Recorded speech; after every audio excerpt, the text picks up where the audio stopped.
Well, we're back at East Maitland Bowling Club for the 2024 National Bowling Arm Sides Championship. It's round 8 here on day 4.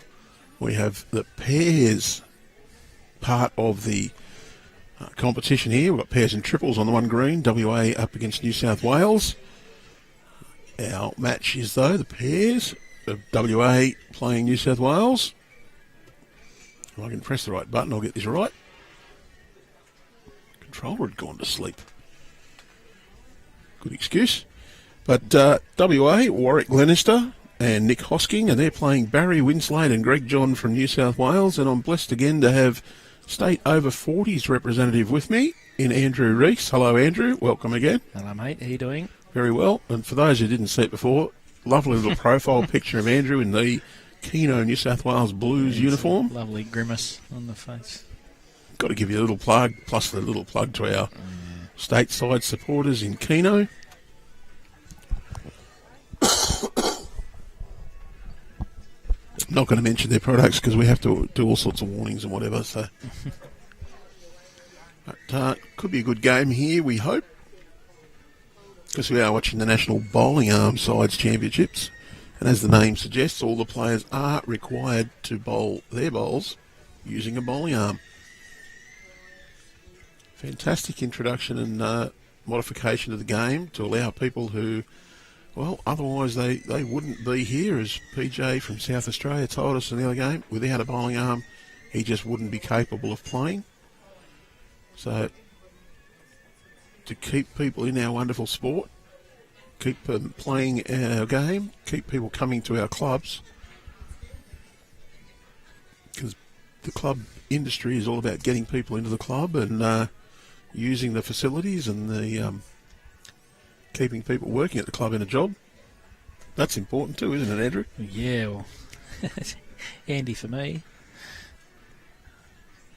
My source of income.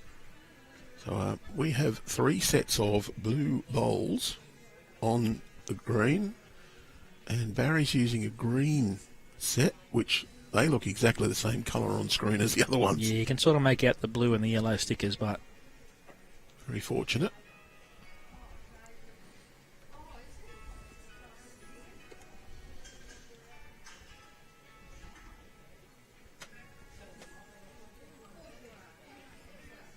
Oh, he's going to get a result here into the back of his own. Pretty well played. I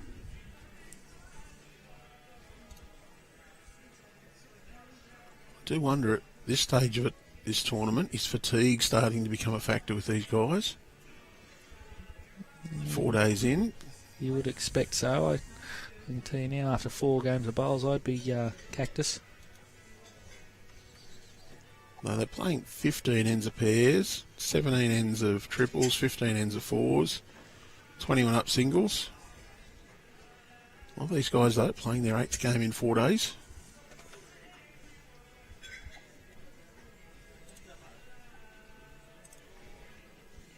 Not sure how I'd go playing that many. No. They look like athletes compared to me. I finally tuned athletes here. We did have Clay Parker and PJ, so it's a recurring theme in here. More athletes. It was good to have Clay in because he gave us a lot of insights into the different types of bowling arms and the slightly different technique to use it. Even talking about 1-swing, 2-swing or 3-swing deliveries. Something I'd never thought about delivering using my battered old hand. Yeah, bit of momentum. Bit of momentum, a bit of feel. I do know Greg John, he was a very handy bowler even without the bowling arm. He's been using the bowling arm a short time. It's I reckon it's probably only been 18 months. He was in amongst the better bowlers in the Newcastle area. I'll use the term in his day loosely there. And again, Clay's been up there as well for quite some time.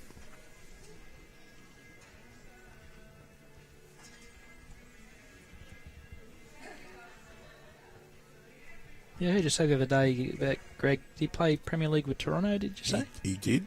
Yeah, right.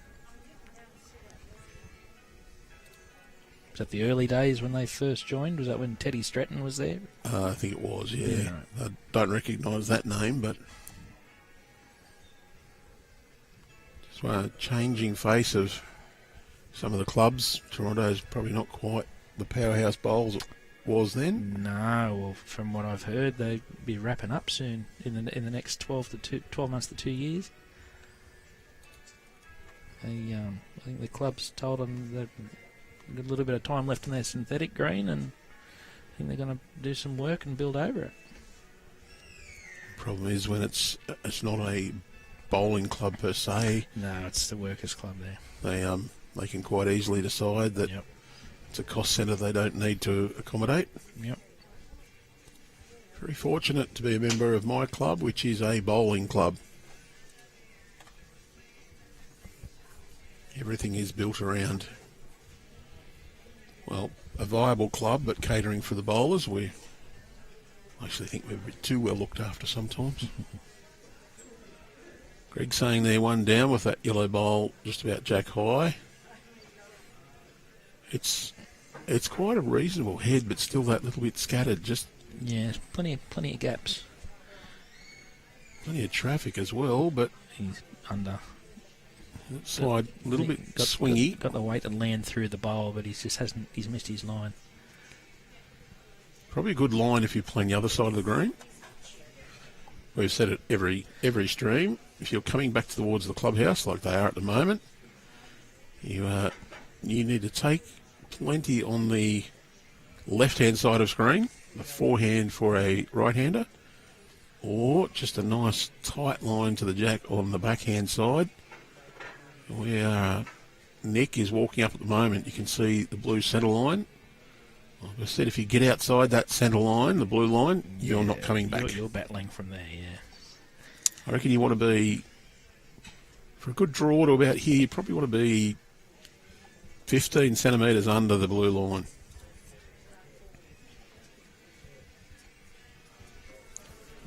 But don't get fooled into saying you go straight up the line for a running shot. Don't. No, definitely not. Depending on the speed of that running shot, of course. If you want to get just beyond his bowls, if he gets to that blue bowl of Greg's there, it'd be very handy home, because there's a little pocket of 4 bowls there that are against him. It's not quite covered him, but it's not too bad. There is a chance here for Greg to play a good yard through the shot bowl. The shot bowl will probably be second prize, dragging the jack that yard to be first. Certainly got a bit of speed on He's this. got plenty on it. He's just going to hold that little bit. Well, no damage.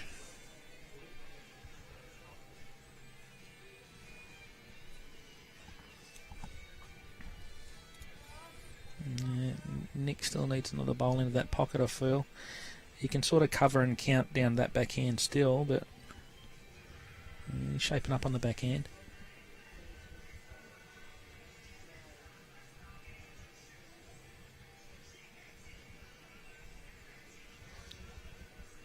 I mentioned too, Andrew, runners up in the state #1 pennant.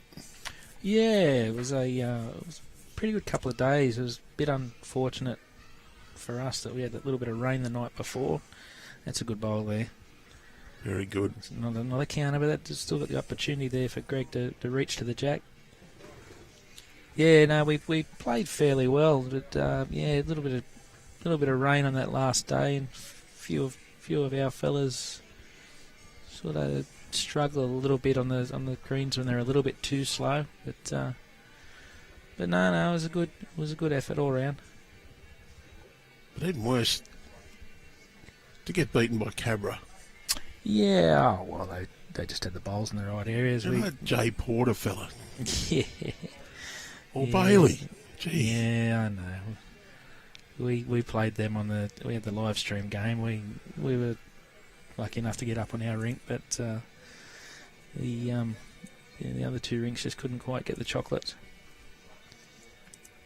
It's 2 shots there to Nick Hosking in WA. And before anybody says, no, I actually get along really well with Bailey and Jay. That's just a friendly little stir. Little bit of banter. Because Bailey stepped in and gave us quite a few bits of assistance when our state championships were at along, when he was a member there. As a junior, was a member of our junior side. And he was Johnny's understudy. He was actually very keen to jump in and lend us a hand, which we gladly accepted.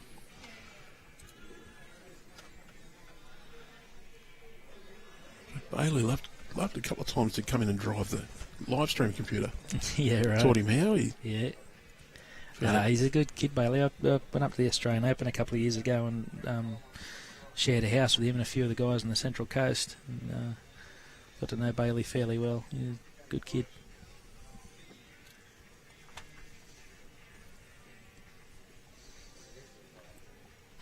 Well, they're both playing the ditch side coming this way.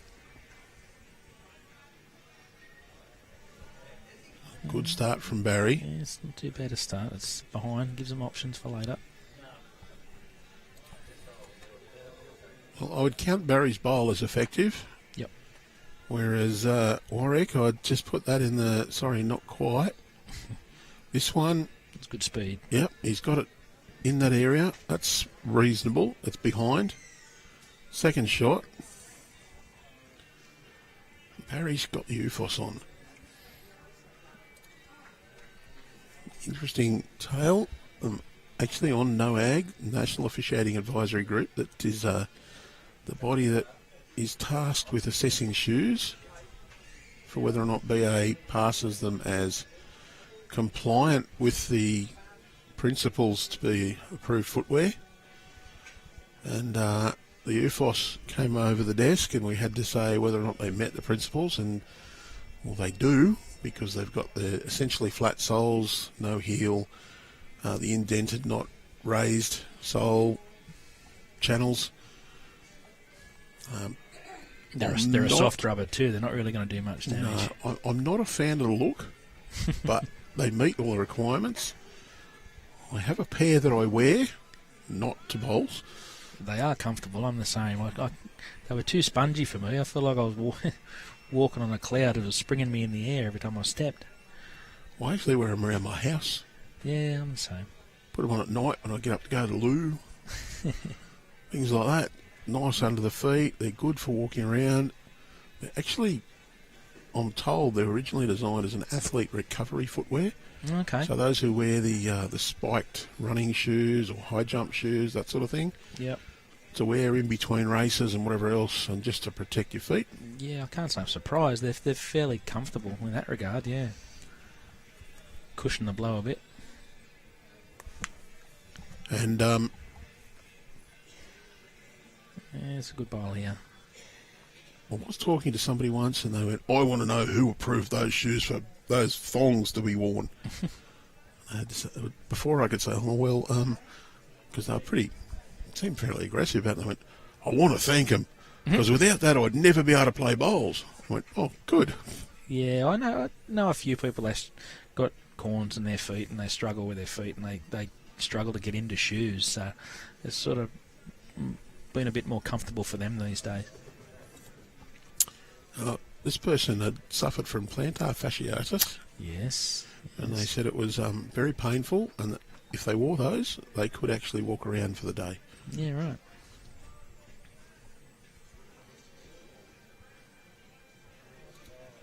It's not just approving them for bogans, and Barry's forgotten already. Yeah. We might have to get security to go out and drag him off. I was talking with Cam Curtis once, who talked about playing the PBA stuff in the UK, and he said they have a marker there. There's got an earpiece from the director. If they stand in front of the head, the marker comes along, grabs them under the elbow, and drags them off the centre line. Yeah.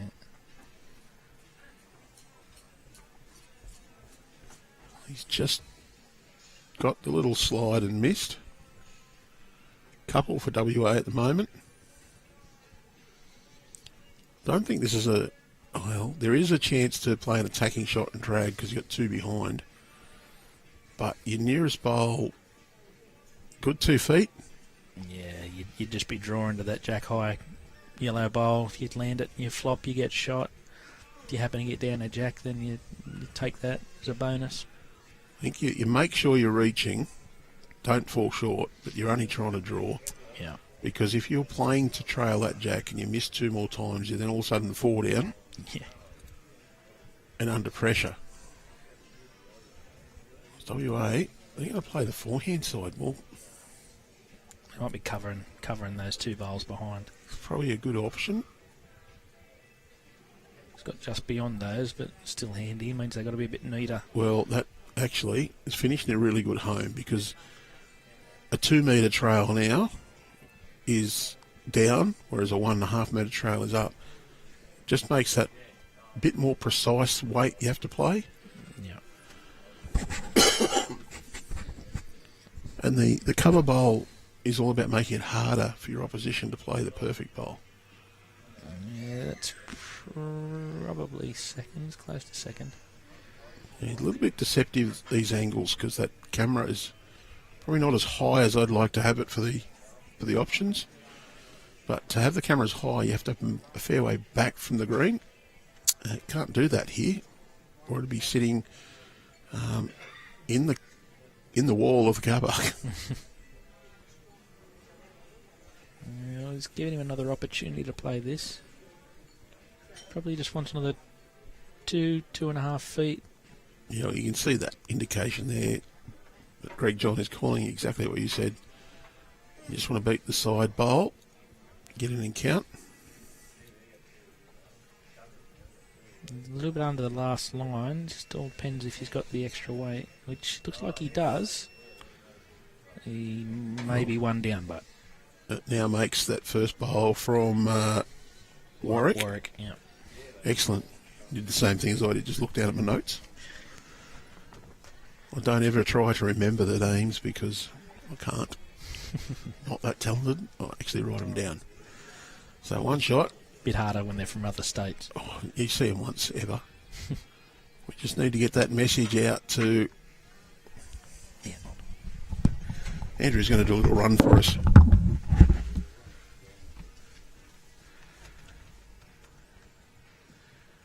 So, Nick now on the mat for WA. Oh, I think he's got the message already.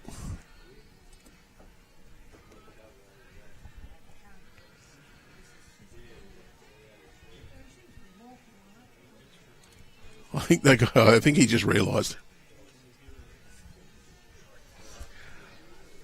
I think your presence just walking out there was enough, Andrew. I saw you walk out and they moved. Good bowl from Nick. He's just in behind. We'll just adjust that camera back a little bit so we can see that bowl in behind the jack. Couple to WA now. Greg John.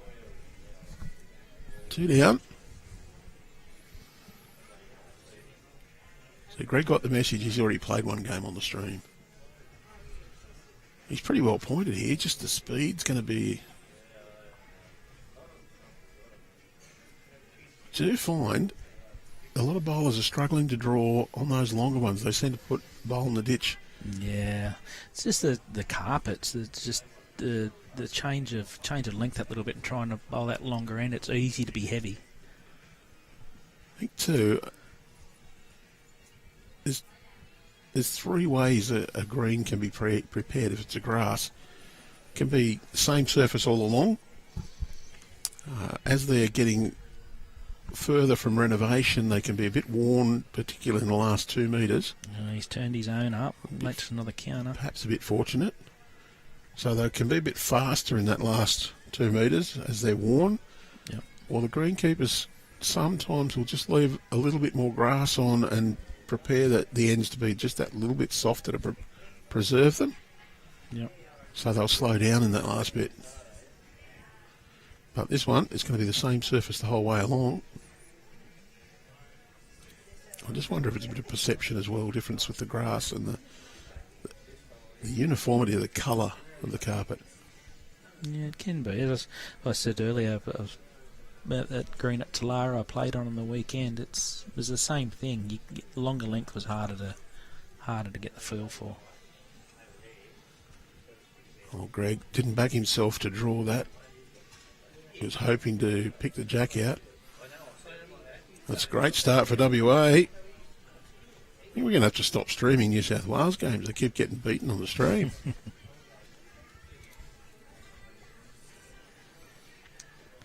They're just coming off the grass green too. So. Yeah, they were on. They're on the two. In the middle green. Which WA would have been too. They would have been on the other green. Yeah, so New South Wales played WA in this morning's rubbers, I suppose we'd call them.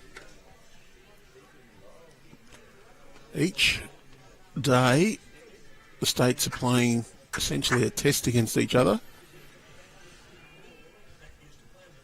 And it's 12 matches make up the test. 3 singles, 3 fours in the AM, then 3 pairs, 3 triples in the PM. That's a pretty good start there by Warwick. And I was going to apologise to whoever's just tried to ring me, but I realised if they tried to ring me, they don't know we're streaming. Yeah, that I just want to mention. Apples hasn't got my mobile number, has he? I don't know, does he? Oh, jeez. A little bit of a straight in there.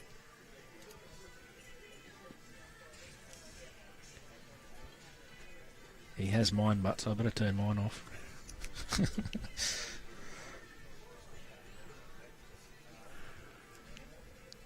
One of your Maitland City club mates watching on, Trevor Solomons. Trevor, yeah, he's another stick man too.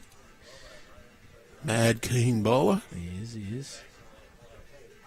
Not saying he's mad, but he probably is.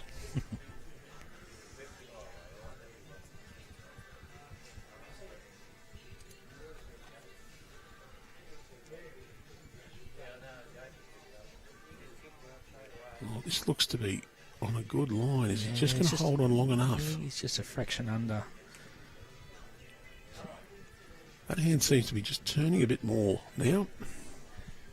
Yeah, which, according to the breeze, it's actually blowing the other way, but it might be just being a little bit tricky. I just wonder, the temperature might have just dropped a bit and the green might have just picked up a little bit of pace. Because the carpet green will get faster as it gets colder. What's the reason for that again, Andrew? It's because the fibres expand and contract, and when they contract as it gets colder, the actual surface will get a little bit tighter and harder, so there's less resistance for the bowl rolling along. When it expands, it'll get a bit looser and sort of puff up a little bit, so the bowl will sink in, there's more friction. Right. That's why a hard green with short grass will run faster, or the bowl will run quicker along it, because there's not as much friction.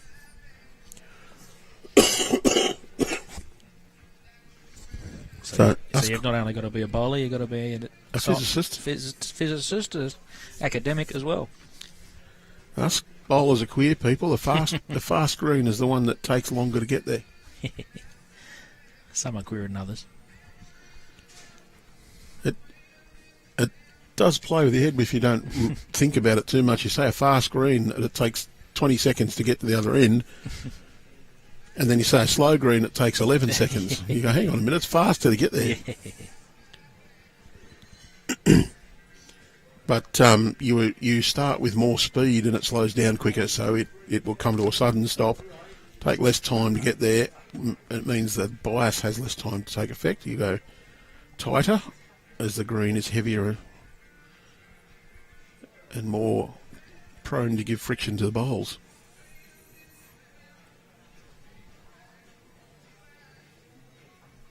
Oh, another. He's got his own again. It's a couple of times he's done that. Well, it's just fallen out. He's just turtled out.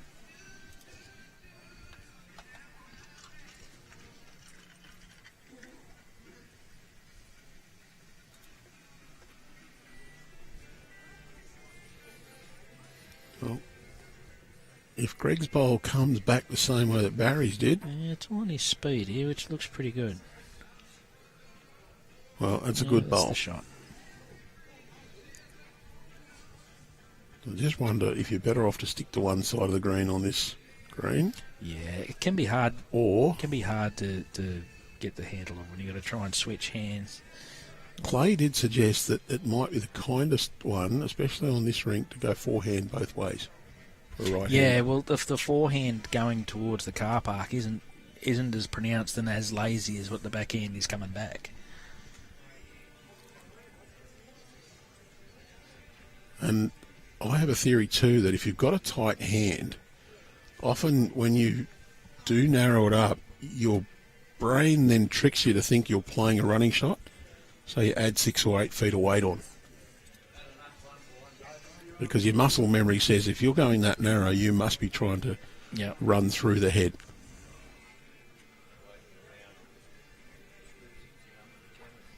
Well, if you got short bowls, you may as well smack them in. Another WA bowl come up. Well, Trevor says he's playing reserve fours. He'd be a burglar in the reserves now, wouldn't he? Although he had taken up using an arm. Yeah, he got to state. They just won the reserve fours. They get a trip to Ballina. Maitland City won all those disciplines, over 60s and the opens. So DJ was in that though, wasn't he? Yes, he was. Dear me. He led for Michael Cronin with Brody Pittam at 3 and Dylan Riley at 2. Well, you've got to have a team good enough to carry you, I suppose.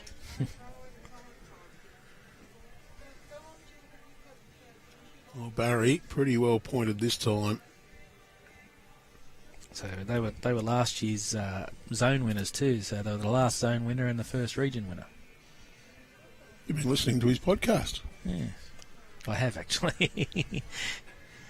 So for those who don't know what we're talking about, DJ Dilworth, we'll call him bowls coordinator, although it's not really his title. He has many titles. Sports and marketing, sponsorships, yep.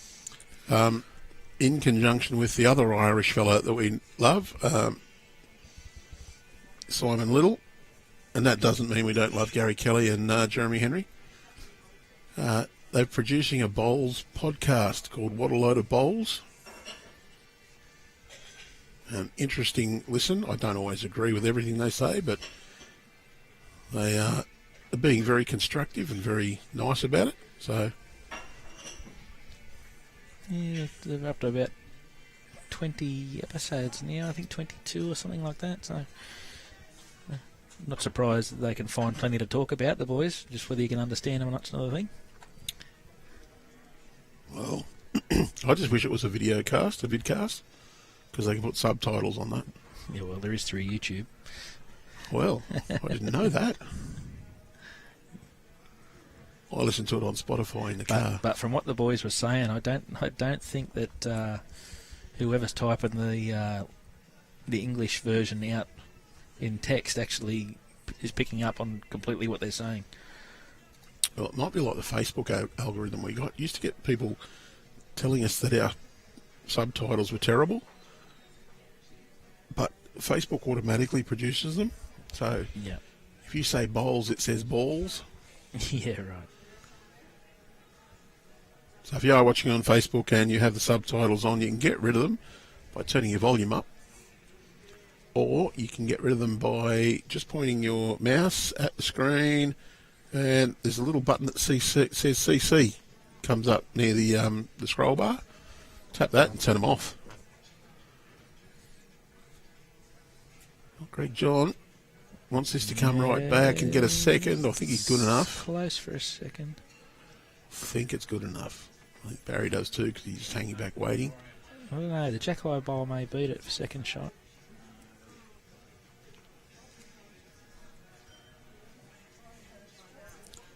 Well, I've got to say, another fan of the measuring technique. He's got one knee down, 1 foot on the ground, supporting the hand.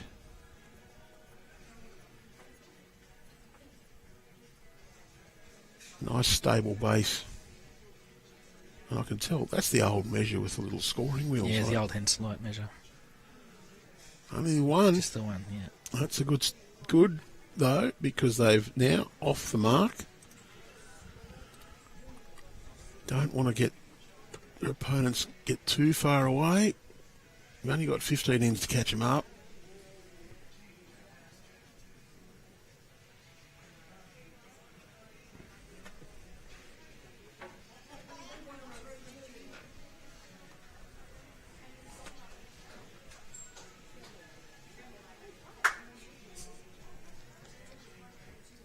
Trevor says, I'm not nice calling him a burglar. Well, I mean that in a nice term. I call myself a burglar. Spent a year playing in grade 4 of the Open Pennants and had a wonderful time.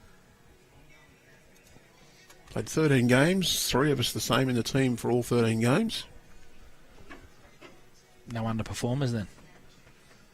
Or you just enjoyed yourself? Enjoyed ourselves. We got beat in the grand final, so that helps if you win a few games to enjoy yourself. But I had the senior fox and the albatross as lead and third for the whole season.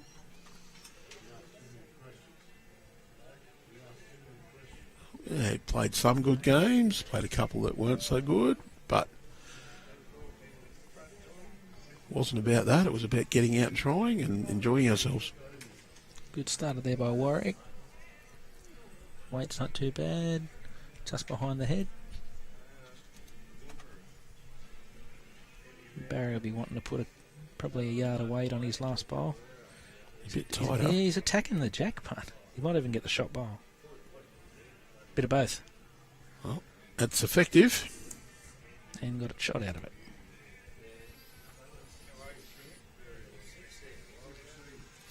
Yeah, I had an enjoyable pennant season this year myself. It's always hard school when you're playing third to someone like Brody Pittham.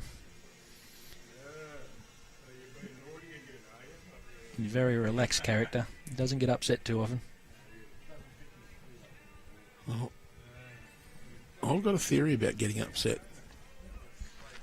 All you do is make people worse. Yeah, correct. I did get upset in one pennant game. I couldn't get the hang of the green, and I was upset at myself.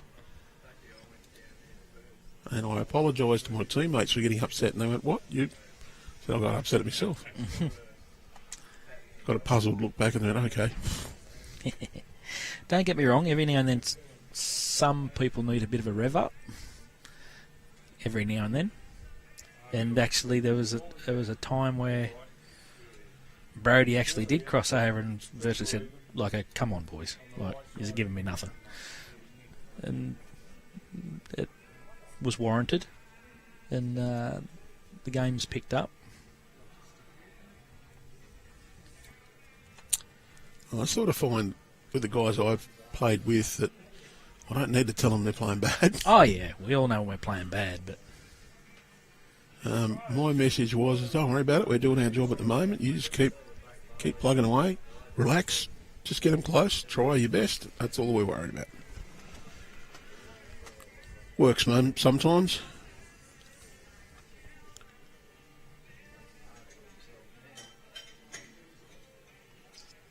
decent sort of track here.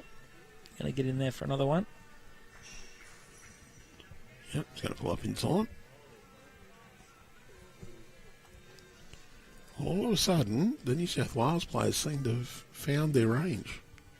Judging off the last couple of ends, that yellow bowl a yard short is probably going to get pumped up in here. Well, you put him there to use, don't you?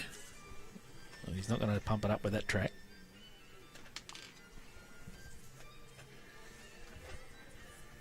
He gets the inside of that. He might even get in there. He's across for third shot. It's a decent effort.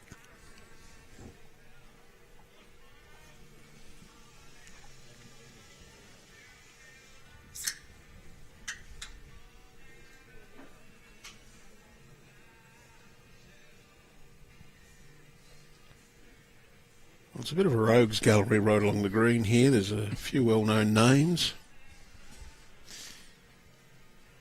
Yeah, a couple of my ex-club mates and a couple of my one of my current club mates out there.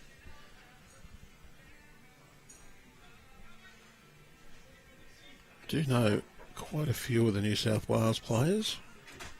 A few have been involved in bowls playing or administration over the years. Some are fairly unique characters.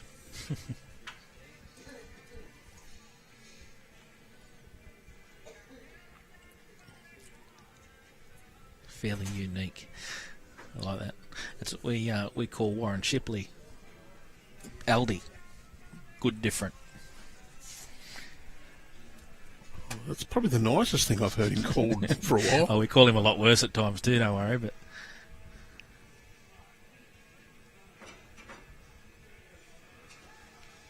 It's a wonder Shippo's not here playing. Plays in everything else. No, he's playing the juniors this week. Oh, right. The school's comp. Yeah. Got a big shout out to the school from Young who took out our Inter-Schools Challenge yesterday. At Maryland? Yes. Club Maryland, yeah, did see that. Defeated Parks Christian School in the final. And Blacksland Oh, there's another one across into the head for the New South Wales boys. came up with the bronze.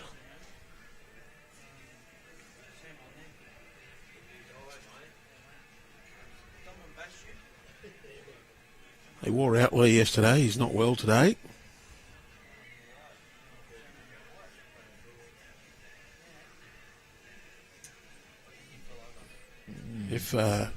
If my workmates have taken a chance to tune in, get well soon, guys. A couple of them have come down with a bit of a lurgy. That Lee and Tim. Boss is the boss is off colour. They are doing some work from home now. There's a few video things happening, so that's the beauty of modern life, that you can afford to be out of the office and still able to perform your tasks. Do you know, I've been able to log in and do a bit of work from here a few times. Greg's switching over to the backhand now. I would have thought there's still a path there on the forehand for him to play that shot. Unless he's covering right behind, which he's going to the back of the rink. It's good home. Looks to be a forehand shot to me still. You still get down through that port. Well, Can work off the inside of the green if he has to. maybe he's just worried that those yellow bowls will get pumped up, because it's happened plenty of I'm times. talking about the WA fella, not the... Yeah. So he has got a nice little port in there. The only thing is, if he's just dead unlucky and pumps the yellow onto the blue disc, he could bring one more in. It's not wide enough to do that. He's actually got pretty good line. He can get down and get to the two back bowls. Use the shoulder. Oh, he's unlucky. He'd still be two down. Well, if he's cut out at least one, maybe more. Just having a look. Two. Two, says Barrie. Well, if you're Greg, do you try and draw around there, or do you try and just block it off? Well, he's got a shot that could play that same port that Nick played. He could even turn that last bowl and make another couple. Taking the safe option, I think. That just seems to be a nothing bowl to me. Oh, he's only 20 centimetres heavy of counting, though. So the dilemma for Nick is now, does he play the same port, risk turning his own bowl out and giving back the third shot? I think he'd be playing the same port, but still just playing the same weight. I wouldn't add any extra. Be hard pressed to turn it out. If you're playing the same weight and you get the inside edge of either one of the two blue disc bowls to the left and short, Yeah, he flicks across towards Jack. Yeah, You'd be close to running in for shot, if not second.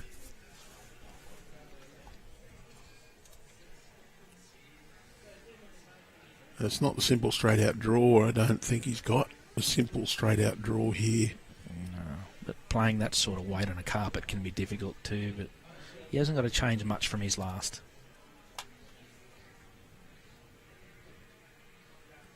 It's all in his speed now, which looks to be hanging a fraction high. Gets his Could own, work he's in going off to be his shot. own bowl, which he has. Clunk, clunk, that's one way to do it. And not elegant, but very efficient. But effective. Scorecard never shows how elegant it was. No, you don't draw pictures. Good one.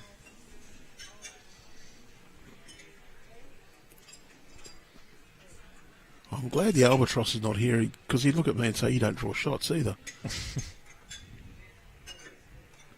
In a friendly manner sort of way, knowing full well that I have drawn a few occasionally. Even a blind squirrel can find a nut every now and then, Andrew. Correct. That's what keeps us coming back to the game. The fact that every now and then you do play that game where you actually do something. Do you ever play golf at all? Have you ever played golf? I've had a couple of games, and my problem is I can't count that high. I'm a bit like that with golf. You can play a whole round and just dish up tripe, and then one good shot on the last hole will bring you back. I stopped counting at 100 after about the 17th hole of one course I played. Bradman Award. And someone said, 100 on 17 holes is not that bad. And I went, they were all par threes. And actually, it wasn't the 17th, it was the 8th. There was 9 holes.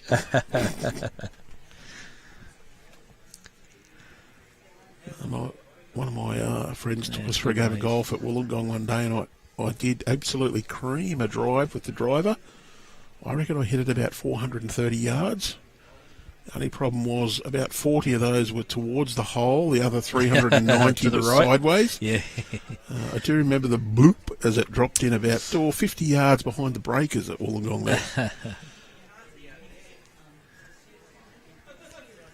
I learnt to aim at about 60 degrees to where I wanted it to go. On par 5, I managed to find the bunker just short of the green with the second shot. It then took me 9 shots to get it onto the green and 10 putts. So I hate golf. I love it. It's something that gets me away from bowls. Me and Brody Pittam go and have a hit a fair bit. I've had a few games with Johnny Green from Corrimal. I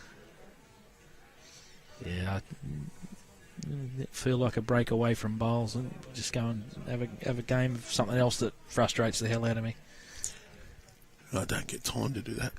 Yeah, work can interfere.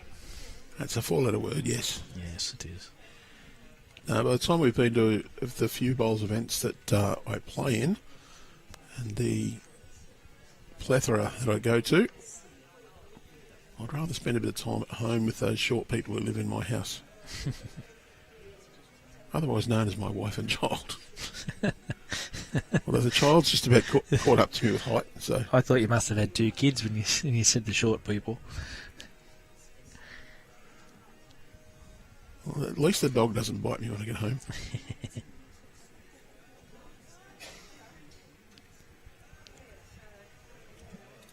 The cat says, "Slave, you're home again."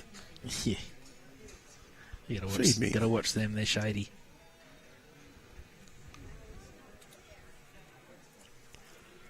Oh, Greg John holding. Let's say he's a little bit on the high side. Yeah, on that side of the green. He's not going to come back enough to cut the centre line, which he would have needed to do then.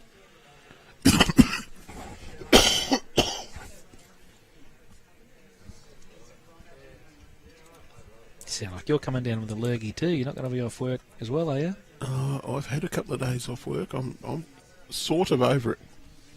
Just got the lingering little... That cough that hangs around with you for a month. Yeah. Yeah.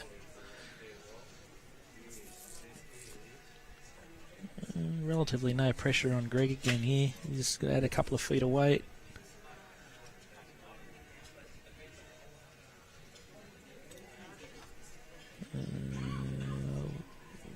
would have thought it's a better track, but Still just a fraction hanging a wide. little bit. It's going to get down to the line. Once it starts to turn across that line, it'll go, though. Oh. Yeah, it's handy. That's actually really good.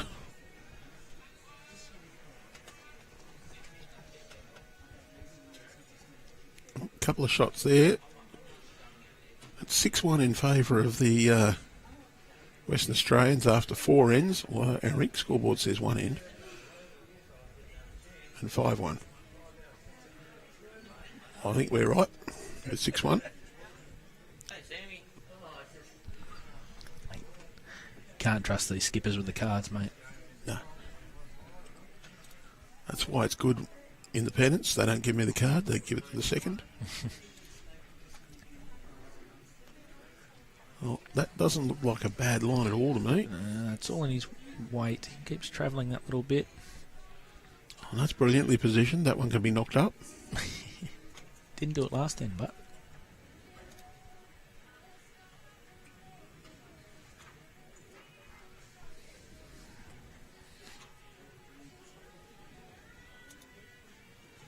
Barrie seems to be stepping across his line. Yeah, he does. Step across and throws the arm across himself. It's not far away, but... It doesn't matter if you do it every time. Nah. If you get a result out of it like this. You might see a little bit of aggression here. He's got the 3 backward. And you can go the aggression on either hand. If he goes forehand, it stops him from taking his bowls out. You would expect. Oh, you haven't seen me play. Not all of them, anyway.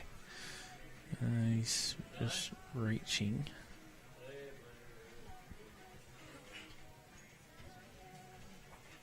Oh, well bowled. And he's probably second shot. He is now. It's fallen over. Follow it down, play their shot. You turn your own onto the jack. It's not going to be tragic, but ideally if you just get around and flop off your own, you'll get a second shot. I don't think you'll get back to turn that bowl out. No. Good on the forehand. Much tougher shot in the forehand, though. Harder to see. Well, but it will sling down. On the turny side. You're not going to get to it on the backhand unless you turn that bowl of Barry's out the road. But no, he's gone wide. I think, too, though, the risk on the forehand side is that you're going to trail the jack. If you slice the jack sideways, you're a couple down. I like the idea. If you turn your own onto it, you'd be very stiff to go down. You just turn your own over, it blocks the jack a little bit. If you just around it, you flop off your own bowl and come in for shot. And if you happen to be just a bit heavy and get the split there, you roll the other one over, then you open up the chance for the other hand. And if you're a bit quick on that backhand side and you go past your own second, third shot and sit that yellow one, great position. So, Andrew, you don't have to think about being 6 foot heavy with a draw shot. I do. There's always room to finish in good areas, you know that. So I'm also thinking, what happens if I'm 6 foot heavy? Because it happens too often.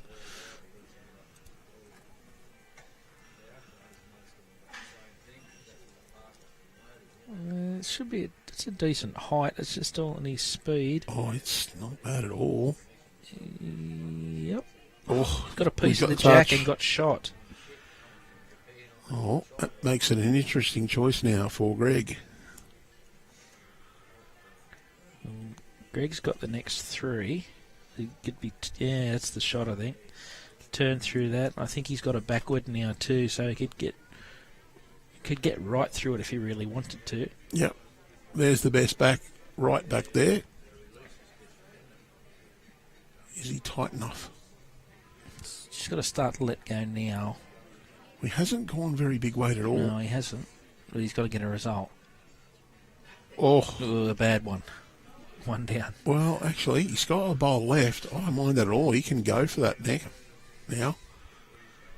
He's now got the next 2 or 3. He's a bit unlucky not to push that straight onto it. It's got the little feather and run away. Nick now saying, what's at the back there? Yeah, he's looking about what's behind, but he really needs another bowl in the head because he's got one bowl that's very vulnerable.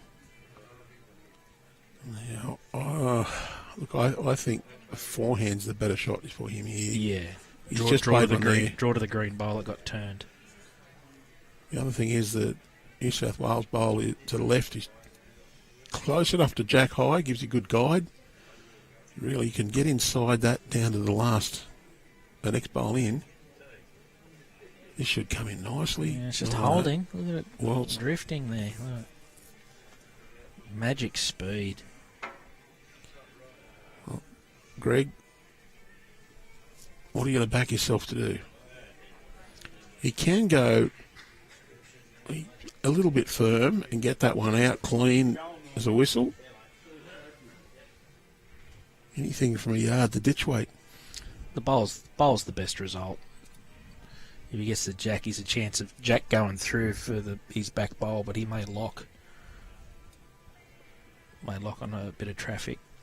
Looks like he's going to use a little bit of weight. Yeah.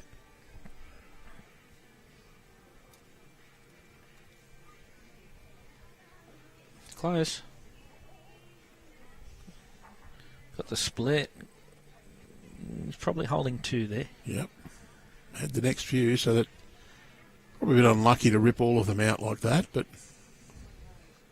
and again he's got it. And I think that was 2 they signalled, but I think Barrie signalled 2. didn't quite catch. But You'll know he's about. fortunately, Greg found He's straight about to to the update the scoreboard. board. Hopefully, he gets the ends right this time.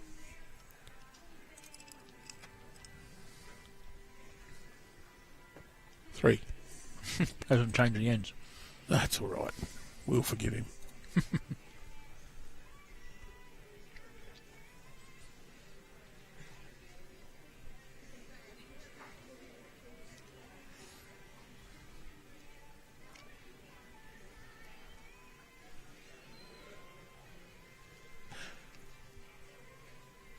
Well, we've got a few of the local comics commentating. Oh, yeah. Joel Field saying he hopes Greg Johns has got another pair of shoes. The amount he's chasing, he'll have those ones worn out by the end of this game. Ty Turnbull says, what a voice, Reese. What a voice. My old mate Tizer. We did say there were some unique characters around, didn't we? Yeah, well, this is Tizer's home club now. He used to play with me at Curry, and we've both gone our separate ways away from Curry.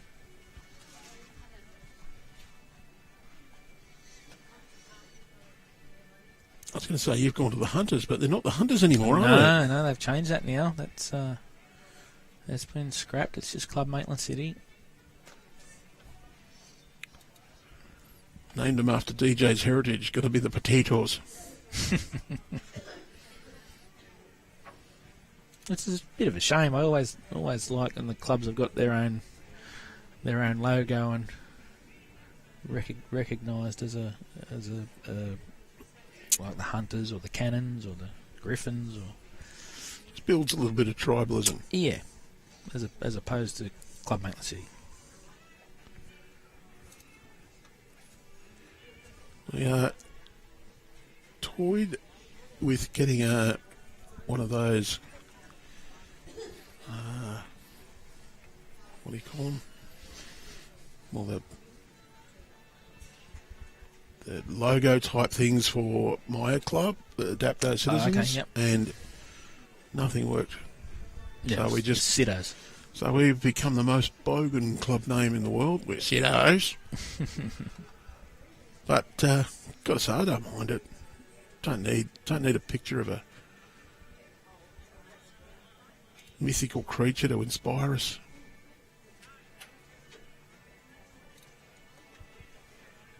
Well, you look at all the football teams and things like that, like St George Illawarra Dragons, West Tigers. When it comes to looking at the drawers, and you got Jets versus Griffins and Cannons versus. Then you get to Maitland City, and it's like Club Maitland City. CMC. Right. Not trying to stir the pot. DJ, don't kill me if you hear it. But yeah, it's just an opinion of mine. Just like you have your opinions on your podcast. Yeah, it's a bit of a marketing thing, I think, for professional sports. Whereas if you've got a related merchandise, you can have the old Broncos cup and the Broncos pillow and the Broncos shirt and the Broncos cap and the or the Bulldogs. Who? The Foxless team. Not saying a word. I follow Souths. The deflated bunnies. Yes, aren't they? Oh no, there's plenty of people follow Souths. It's been very disappointing this year. Some of them even have teeth. I apologise for that. No, that was an unfiltered comment. Hope you're not watching Chopper. Oh, jeez. No, I'll be eating pasta, not steak for tea. My mate who plays bowls with me, he's a bunny supporter, so and he has got his own teeth.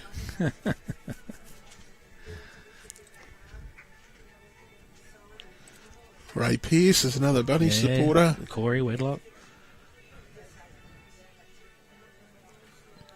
I think Gary Kelly might actually be too. I think he's... Oh, look, I think anyone who goes to Warilla, they perform all the... I know they make them into bunny supporters. Or Manchester United supporters. Oh, that round ball game where they kick it. Yeah, that round ball game.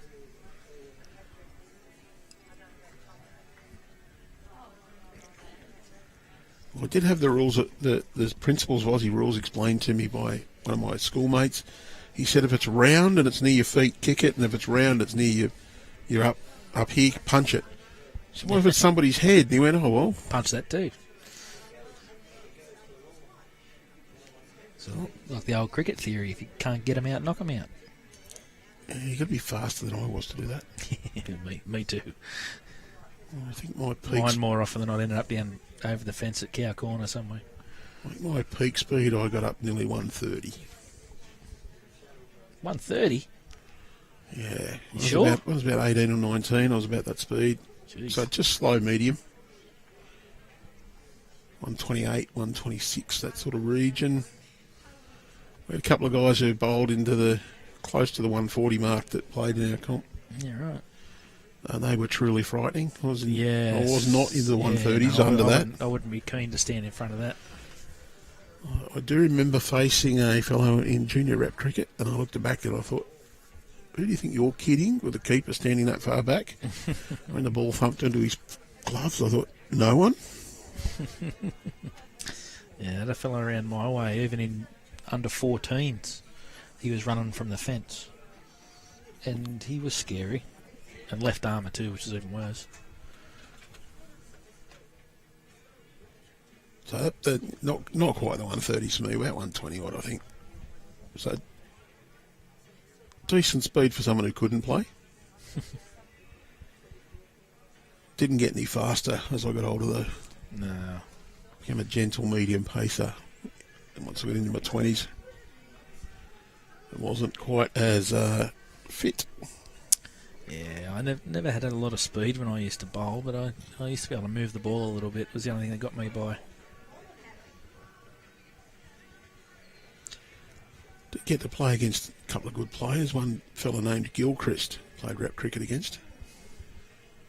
Did know how to bat. Him or you? No, him. Him. Yeah, right. Did get him out once. I'll claim that fame. Yeah, right. We'll forget about the other times he scored lots.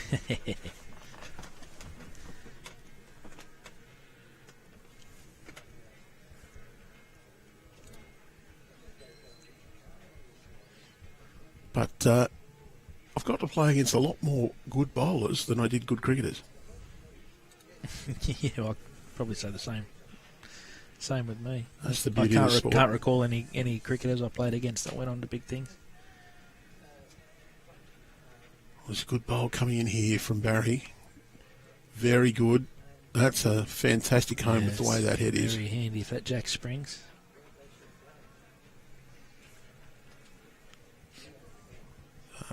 Blues holding one. I can't help myself but call it New South Wales the Blues and not the Wanderers. Yeah, true. I think WA going to battle to get shot out of this end. Yeah, it doesn't look to be a lot on, does there? They're probably only just drawing with dead weight there. It's turns enough in that hand that he could get down and nearly lay that shot bowl out. Maybe even get a piece of the jack and move it across to his second shot, but there's not a lot going for it. You go big, you're probably going to be down anyway. There is a chance for a horrible result if you go big. Yeah. You sort of try and draw through it with a couple of feet to a yard, and if he does miss, he finishes behind.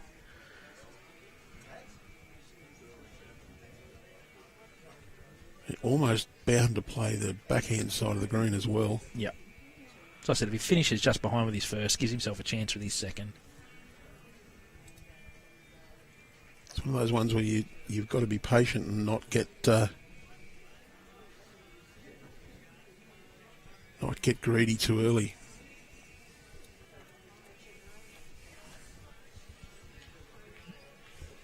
So the old fellas used to say, build the head. Build the head, yeah. You play too much weight, all you can do is destroy it.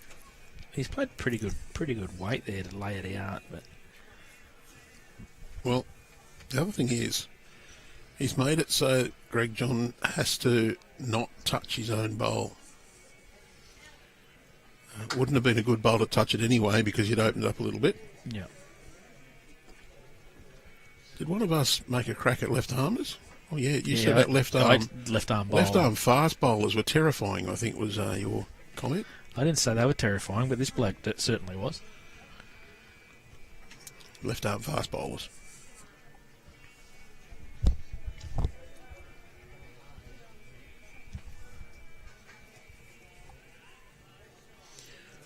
I did play rep cricket with a bloke who bowled 6 wides one day.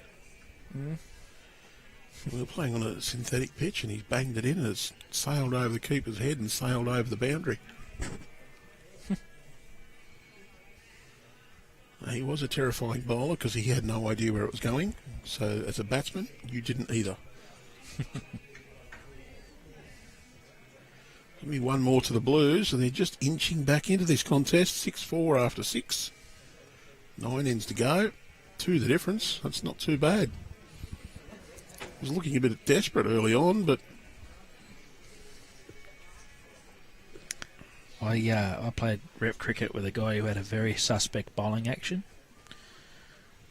and our coach actually selected him, and then our coach was umpiring at square leg, and the coach was the one that no-balled him. Wow. I thought that was just, why would you select him if you're going to no-ball him?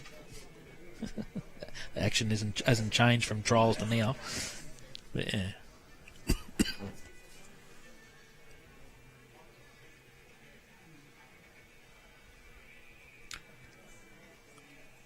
Played second grade in Illawarra comp and got myself in trouble for calling a no ball from square leg for the wicket keeper who put his gloves in front of the stumps. Yeah, it's a no ball. Yeah.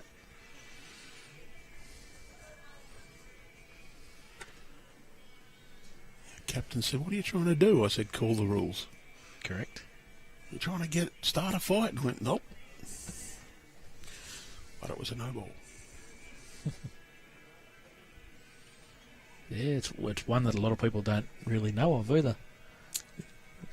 Actually got called in, it now gets called a lot in the games with replays. Yeah. Because the third umpires can watch it. Yeah. Oh, Barrie, if he stays up, it's not going to, or is it? No, it's picking it up. Yep. So one thing that I do find difficult on the broadcasts is the bowls disappear under the bank, and you're never quite sure. So I do hope you are enjoying the presentation of bowls through our Bowls New South Wales Facebook and YouTube pages. If you are enjoying, you can subscribe through YouTube. You can also like and get notifications in the Facebook page. Plenty to share. Get your mates involved. Show them what a great game it is, especially if they're a possible person who might use a bowling arm. I'm sure the bowling arm tournaments would love to have more people join them.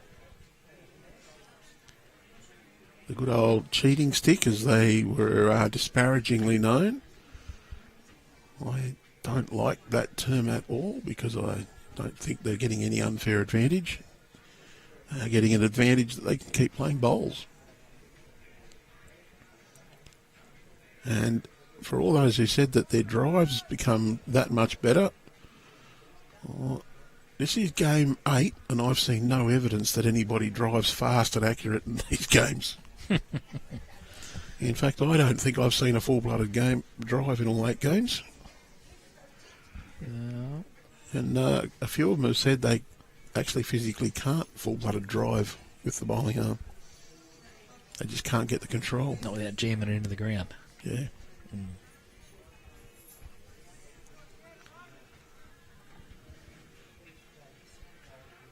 Well, the thing is, even with able-bodied, a drive as opposed to any other shot in the game's so much different anyway. So I'm not surprised that a lot of them would struggle with just from a draw to a drive. It's definitely an art for people that can do it well, but it's something you've got to work on. There are a few people who excel at going from drive to draw and back again. Mm-hmm. Or draw to drive and back again. Yep. It's easy, certainly. Ryan Best is probably the best exponent. Yep. It's easy. Corey. Disco, Aaron Wilson.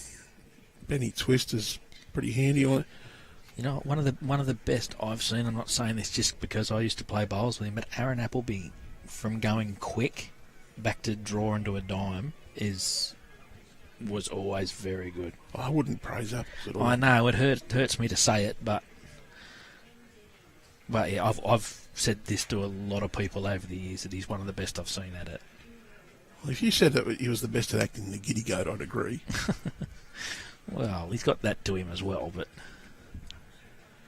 Look, I've seen Apples play when you're just going, how good is this bloke? Mm-hmm. But it's a few and far between that I see him playing that well. I'm not saying he does it in between, but... Like anybody, you have runs of form when you're playing really well, and you have those times when you're sort of going through a little patch where you're struggling. But I'm guessing that Apples is not a committed practicer anymore either. Probably not so much practicing, but he does tend to play a lot more social bowls now.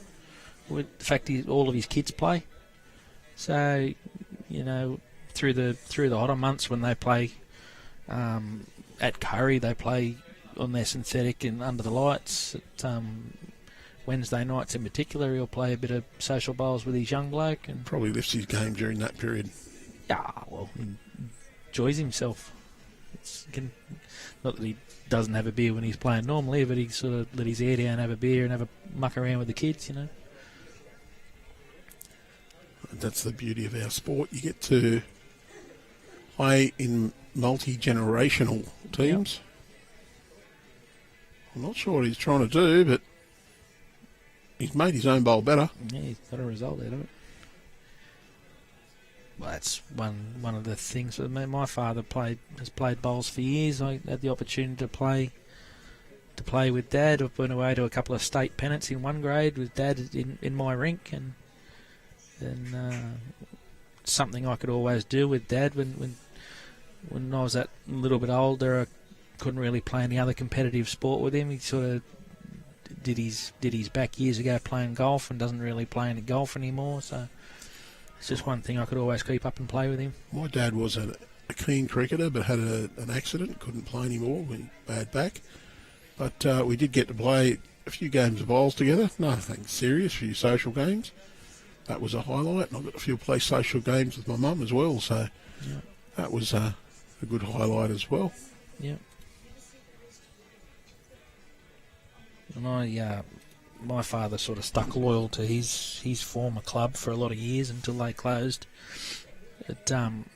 He'd never actually been away to a state pennant until he come to Curry and played with us. He's been to a couple now, and been in my rink for a couple of them, and it was always enjoyable. Something I could say I always did with Dad.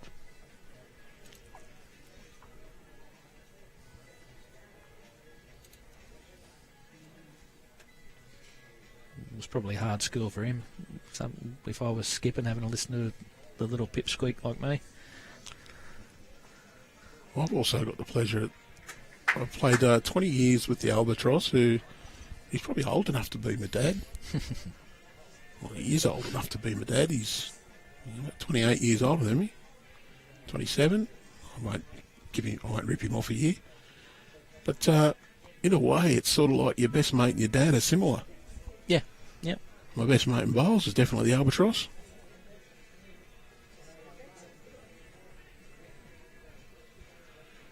Well, not someone saying they don't like the look of the thongs on the green. I've got to say I don't really like the look of them either. But I'm not wearing them. Yeah, true. I'd hate to see someone actually having one of those full-blooded drives we were talking about before and a ricochet onto a foot with no covering on it. It wouldn't be real flash. Well, I've got to say, I don't think it'd make any difference if you're it's wearing those. It's going to hurt with you wearing a shoe regardless, but you might not have to see the blood and guts. Might not be as gory. I got hit by a ricocheted Troy Somerville Thunderbolt playing club championship. Would have had a bit on it. It hurt. It didn't do any lasting damage. I had a little bruise.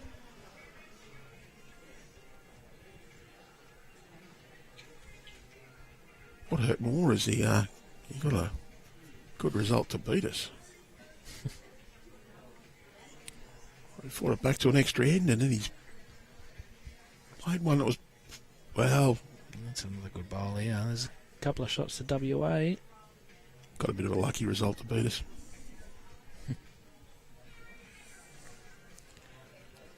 Oh, Greg, two choices. I think that hand is turning enough. Those two are a bit of a shelf there. They're jack high or just behind. Back yourself to draw it, mate. And you know that you can afford to reach, because if you get to the outside bowl with reasonable weight, you're going to count. Well, I think you can have a crack at this, though. Looking for Bear Jack. He's close. He's got it in the guts. What would I know? That's handy. That's a few. Wow.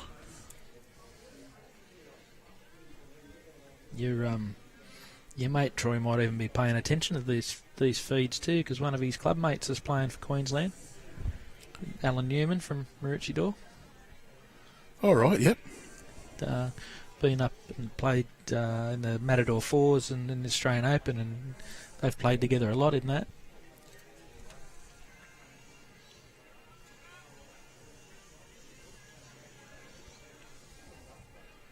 We all know Summies is mad, though.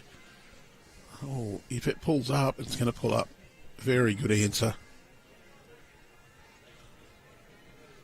Maybe shot to WA. Yep. And that's one of the ones that could be a game changer. I think Greg John has played a very brave shot, but he's nailed it. And I reckon the Blues were holding 3 or 4 then. So for Nick to just flat out draw that right down to the ditch, that's an absolute cracker. And it's the sort of bowl that can just change the momentum of a game. Yeah, it's definitely a confidence builder. Well, Barrie and Greg, they fought back from 5-0 down to trail 6-4. Holding 3 or 4, they'd have probably jumped to the lead by a shot or two. and all of a sudden, no, you're not. You're 3 behind.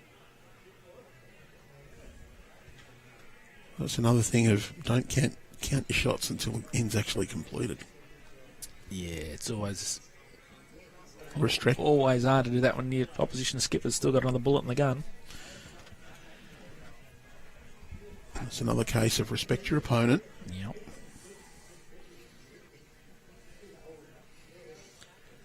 There's a few people watching on in WA just giving that one a big cheer. I've given it a big cheer, but in my blue part of my heart, I've given it a boo. What would Sachi do? Something absolutely nuts.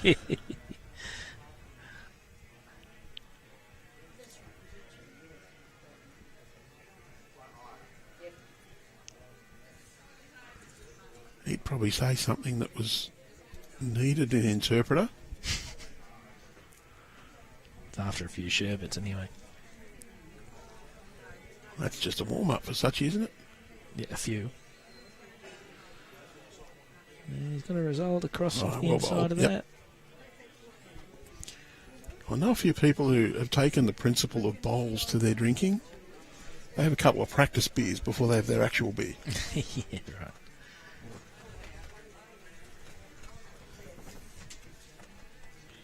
Just a reminder for the New South Wales bowlers watching on, you have your chance to go and enter in the state mixed pairs qualifying. Entries are now open. So on the Bowls New South Wales website, that's bowlsnsw.com.au. Point your mouse at events, and from the state championships drop down, pick on state mixed pairs.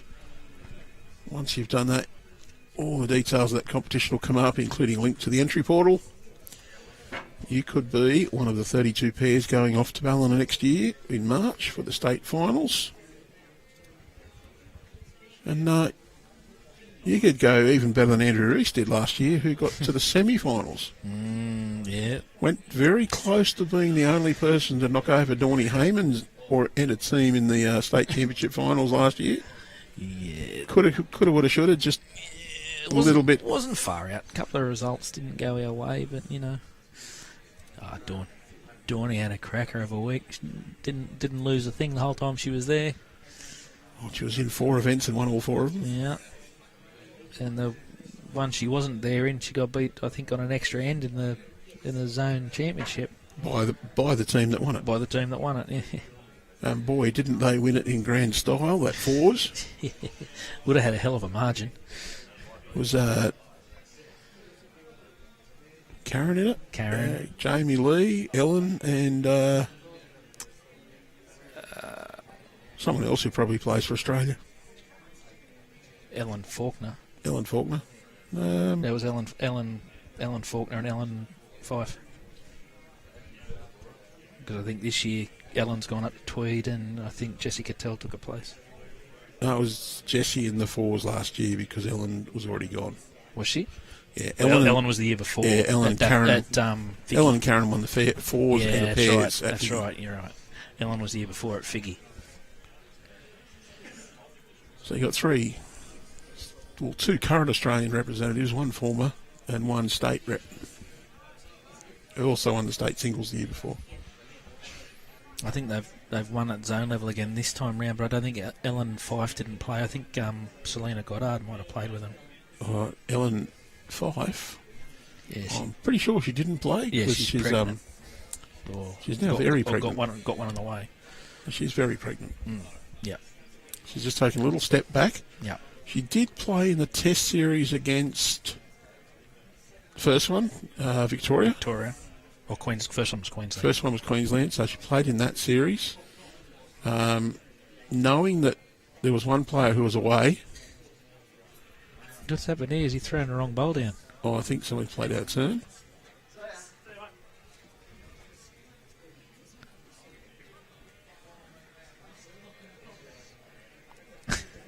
That's all right. We can start again.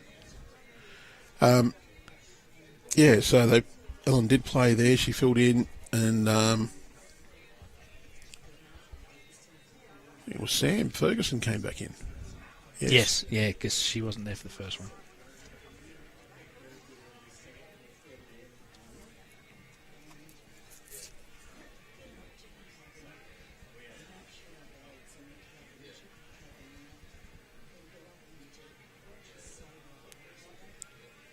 So we also have another state finals series coming up at the end of October. The state over 40s pairs. We leave the 59 and under out of the title, but that's also in it. Bunch of all sorts of people will be off to Yamba to play in that for the weekend. Some pretty decent competition for you there, Reece. You got a trip to there as well. Yeah, I saw that. Fergo and Jerry Booth through, Axe and Razor.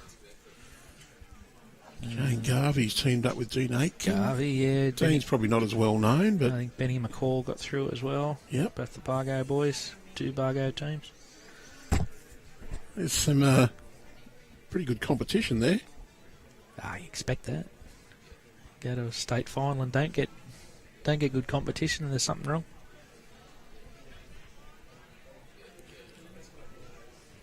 Well, they're looking just to get this head changed up a little bit, holding a few.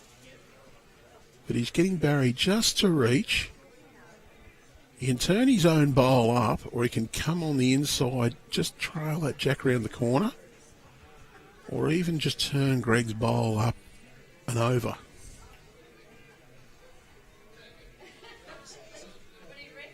What was it? Trevor Solomon's your new club mate. He's used to enjoy playing at your dad's old club as well. Yeah, Cessnock City. Exactly. Yeah, it's that was my first job at Cessnock City too. When I left school, I was behind the bar there for a couple of years.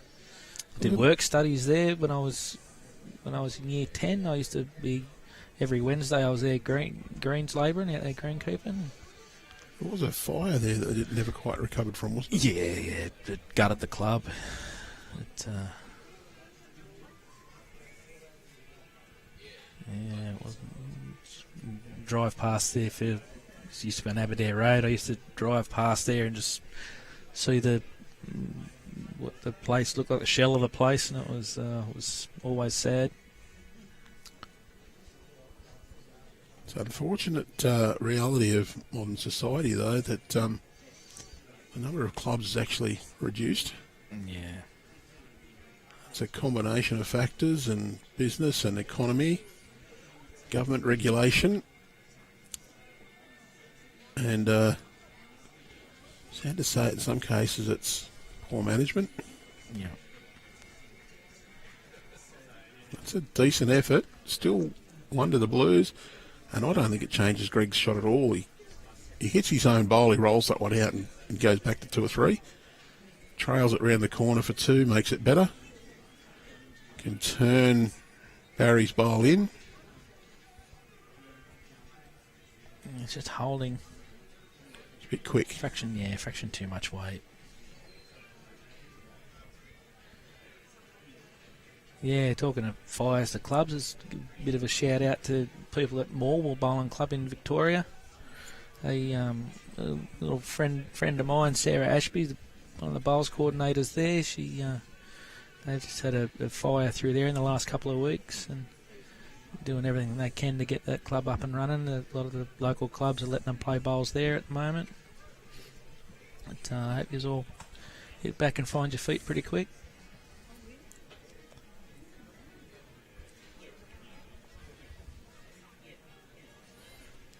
I generally go and play in a tournament around that way at the start of every year at Energy Australia Singles at Newborough Bowling Club.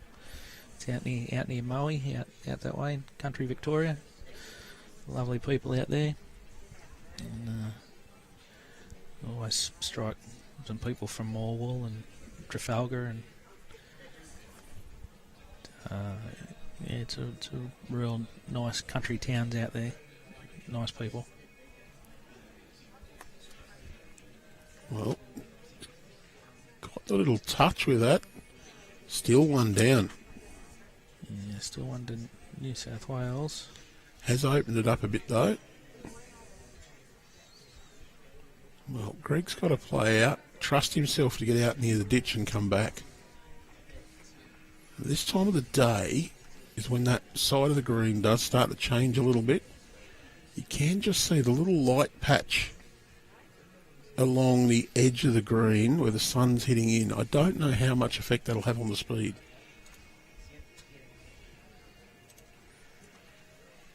got to be right out near that light patch. That's a pretty good track. Might be a bit It quick. does hold a little bit there, but too, his speed was pretty good there. That really was entitled to get back, but It's really held on. yeah, there's a little tricky patch there, end on the forehand going away, right down the far end.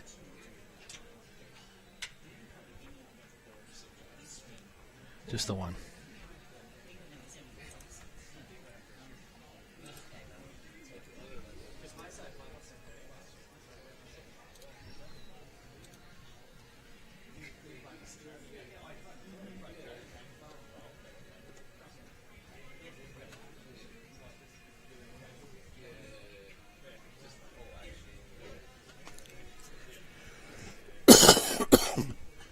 One thing I would encourage clubs to do is to do the free health checks that they are available through Bowls Australia. If you're not sure, get in touch with your club support manager in your state.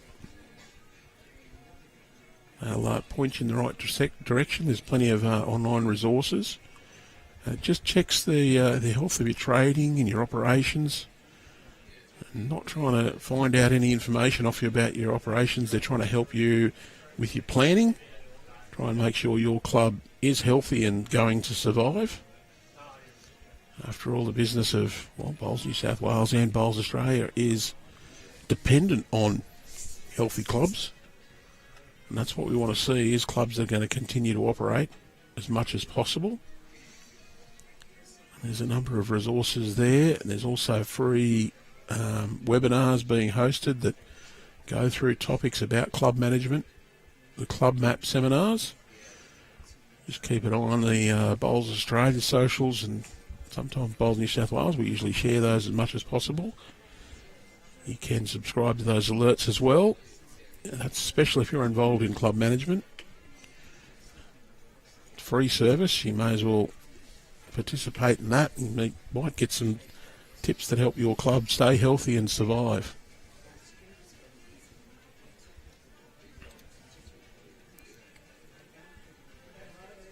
Don't wait till it's too late.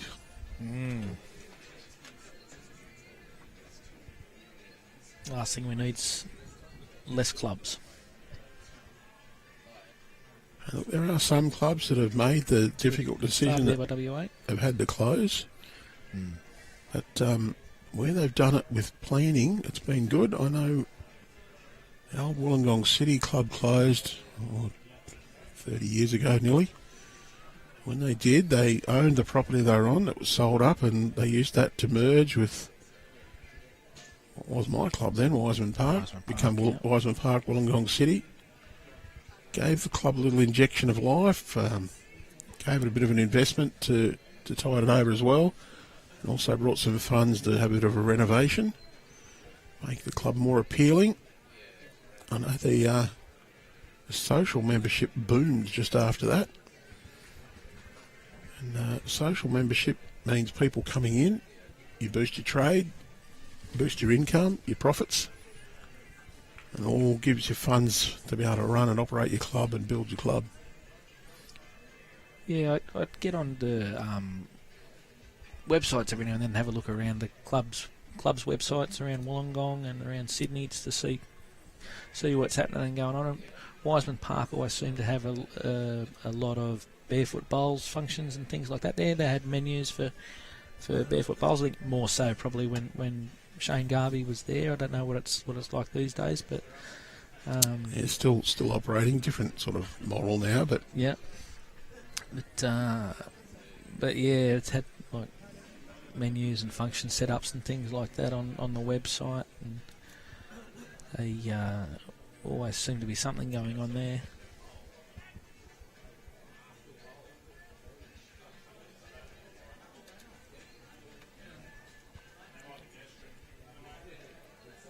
what's bringing people through your doors? That's the question that management should be asking. Yep.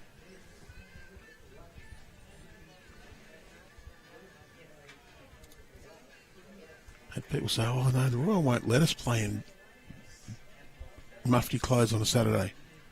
I said, Since when? What are you talking about? Do what gets people in your door. What?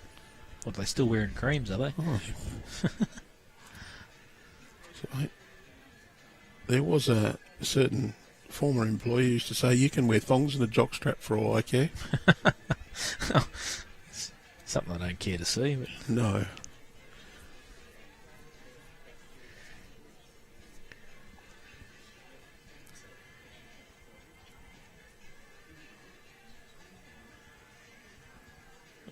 it's the fraction high. Good home. Positive that bowl.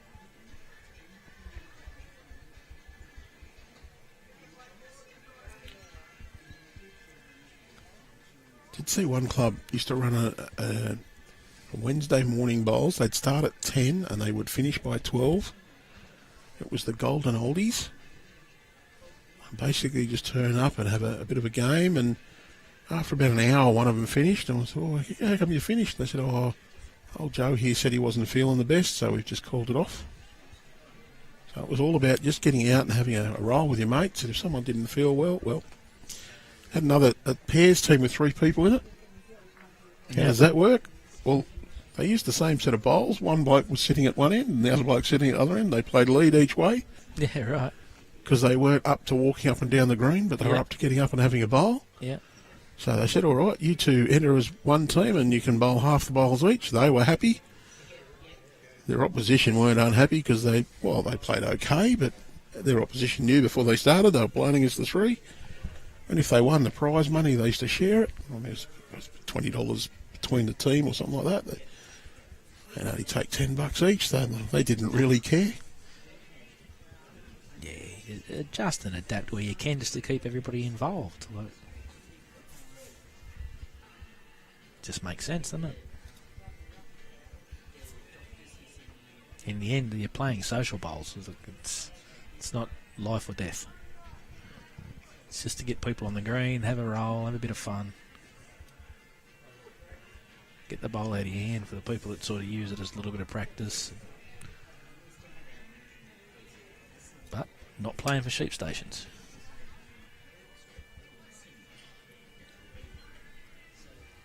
Just ducking a bit quick, he's going to get the yellow bowl. Not sure what's happened there. Promoted the short one by the looks of it.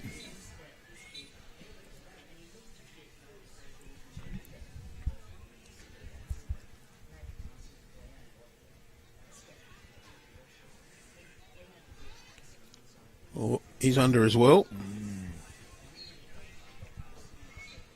Have seen quite a few narrow bowls on that hand coming this way. And I think once you're under the line, you really get punished for it. You cut it by a foot, you're actually going to start drifting even more when you get down to this end. Yeah. Sort of, you got to throw it out and trust it, but it's... Oh, geez, what's happened there? Why, was that the back end? I didn't know what end that was for a minute. Yeah, he just flicked it on the backhand a little. Yeah, both sides. You've got to throw it out, the backhand going away and the forehand coming back, and really trust it. But the problem is, there's that little patch that if you get it out a fraction wide, it holds. So you're sort of in your head a little bit. And you overcorrect with the next one. Yeah.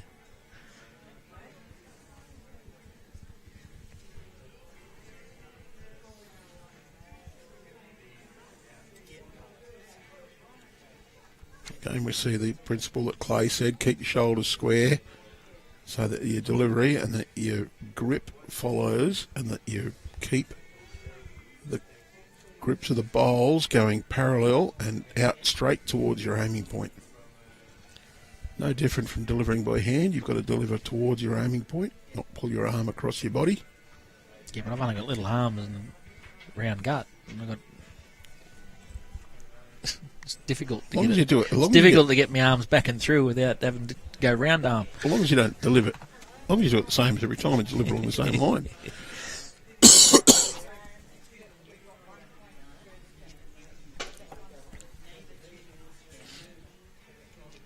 The other thing I've got going in my favour is I'm low to the ground. This one's closer. Wants the inside edge of that. He's got it clean. He's got it too full. Got the inside edge. You could well have got both bowls. Still got one left, and he's got the 3 blue bowls there just behind the head. Depending on what happens with this, he may switch hands. Nice little draw. In fact, he's got 4 of them behind, right back to the tee. The blue bowl's his near the tee. So if he trails it back a metre or more cleanly, could well get a 5. In fact, is everything behind his? I'm not sure about the bowl over, just in front of Barrie. No, that one's got a yellow disc on it. Yeah, so it's, that's the best back. That one's, if it stays up. It's not going to. Or yes, it is. I can still see it. So they've got 2 behind now. So I think there's so 2, maybe 3 behind. Yeah, shot there for Greg's just a foot or 2 away. Get that little piece of the jack. You don't have to touch it far because it will spring. And the way that hand is turning, that's actually 3 bowls to sit on.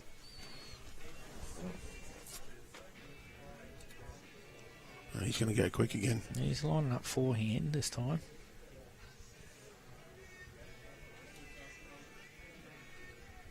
He's obviously backing himself to hit more than...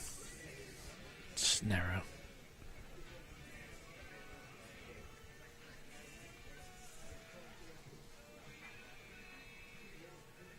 Well, there'd be some people saying, no, you guys called the right shot. He played the wrong shot. Well, I don't think he did play the wrong shot. He just didn't execute what he chose properly.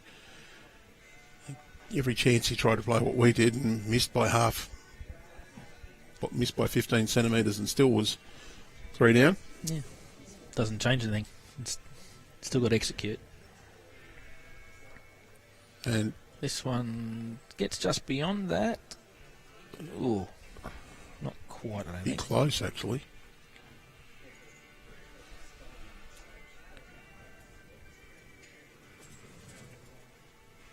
Two. I'll see a tape come out here, I think. Yeah. Warwick wants 3. He might even want 4.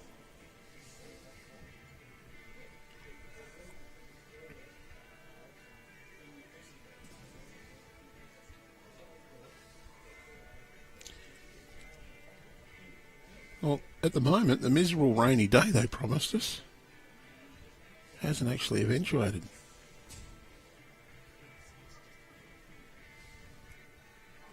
Three.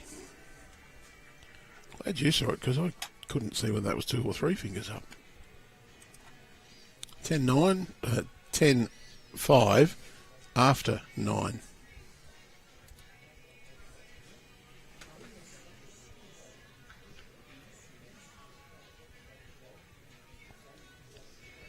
Andrew, this your first time behind the microphone desk? No, I've been behind a couple of times. I was here for the Platinum Pennant when Raymond Terrace played East Maitland. Ah, yeah, that's right. With DJ and Ben, and you carried them.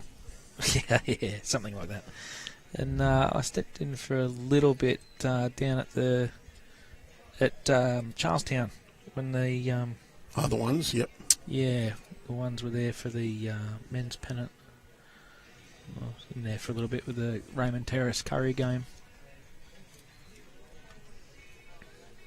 There's a little bit of a change of schedule down at the men's pennant as well, men's women's pennant finals, with one of the sections of the women due to play at Lambton on the day. Yeah, on the first morning, right. A little bit of a windstorm come along, and a big tree came down, took out all the power to the club, and we're not able to get there, so we transferred some of the games up. Most people were very happy that we could do that, and they were okay enough to cooperate and change some game times. Yeah. Some people were a bit grumpy and said, well, how come we've got to change? Well, no power in the club. It's a bit of a no-brainer.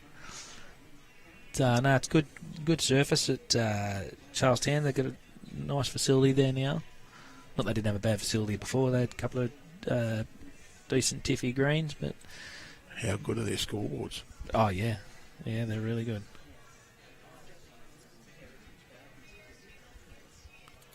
I want to see a scoreboard like that then integrated into the BowlsLink scoring app so that you can score from the app and the score will come up on the scoreboard and the main score automatically go to the big board, and also be able to display all rink scores at a club.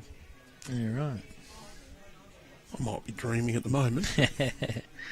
Oh, buzz Dave King and see what he can come up with. He was the one that came up with his company came up with the scoreboards. To integrate all those systems together is beyond my knowledge. Yeah.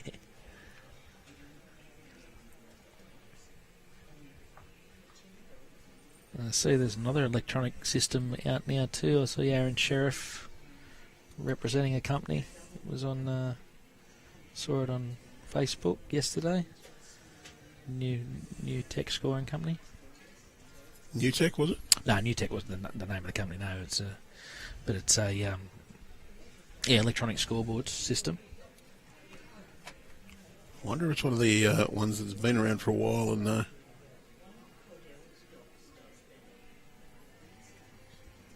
adjusted. I know the electronic scoreboards used to be in the indoor cricket and indoor sports. Yep. I think that was actually New Tech was the name. Oh, okay. Just remember the horrible buzzing sound when you switched them on as the timer alarm used to go off.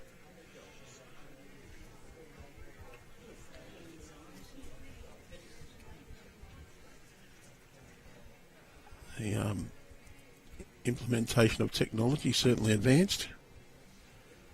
We already have the ability to go cardless. You've used the system. Did you find it onerous or? No, I didn't think it was that bad. There was a couple of little gremlins early, but once you get used to it, it's fine. We got you to do it the over 40 series, didn't we? Yeah, it was when it was here. Yeah. When it got moved from rain interfered. It was supposed to be at Maitland City. But we did it the over 40s finals, but the test series, I don't think did we do it then? No, it was only Victoria, and that was the Opens. I think the Opens under 25s. We did it.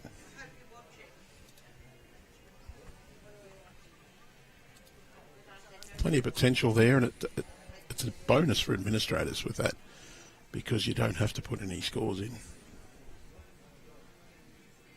It just removes some of the transcription error possibilities. That's a good home for Greg. I went blank for a sec. In behind, that's roughly where the jack will spring to if it's touched. And the question is whether or not you'll try to do that.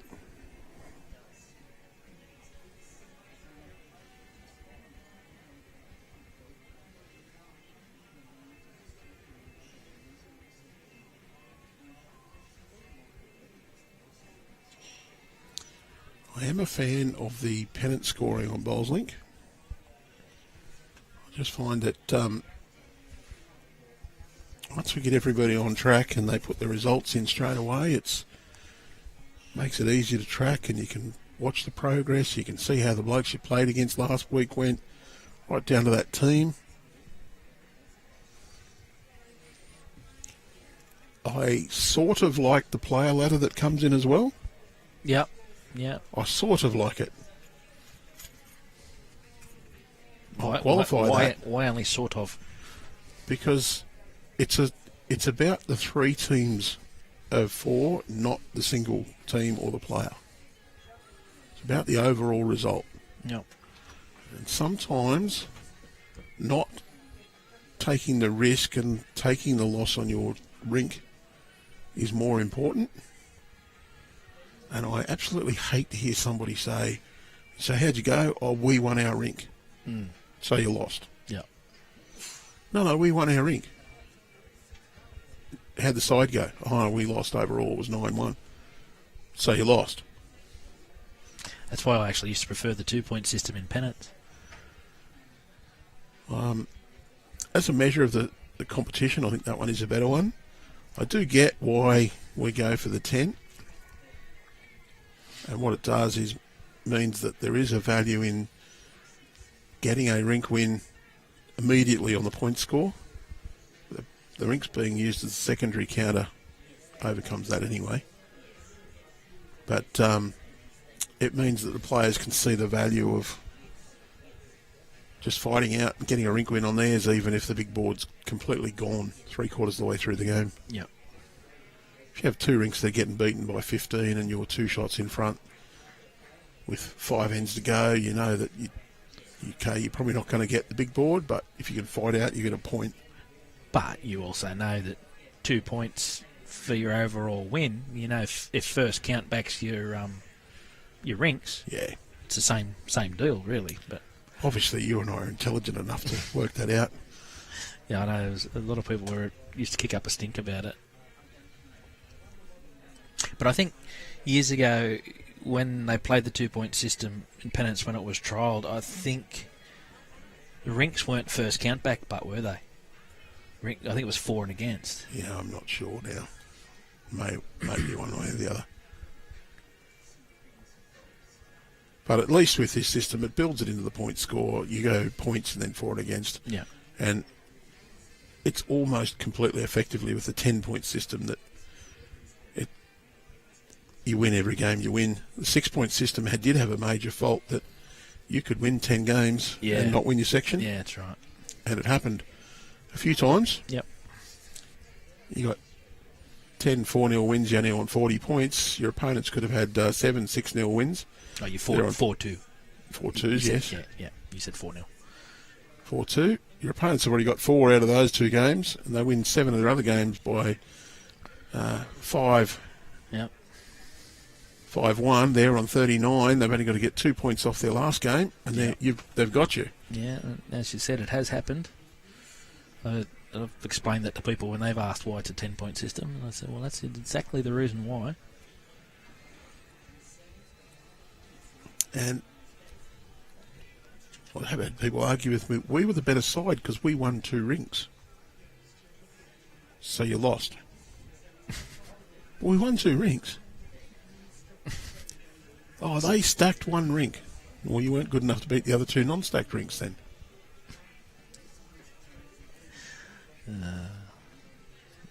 Having been on both ends of the 9-1 win,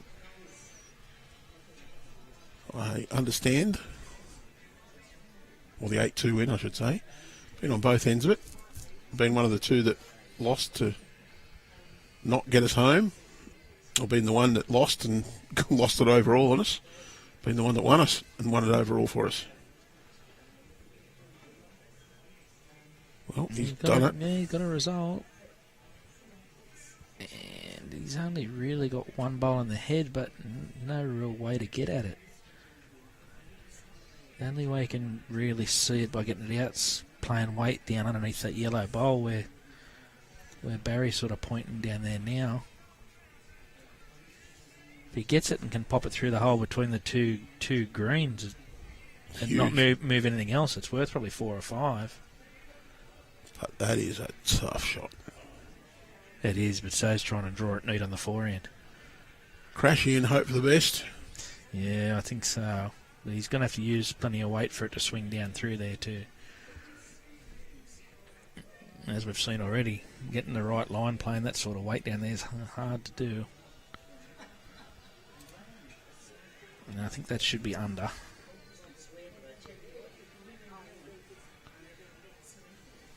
Oh, didn't miss it by much. No, he's only out by a foot or so. It's 1 more to the Sandgropers.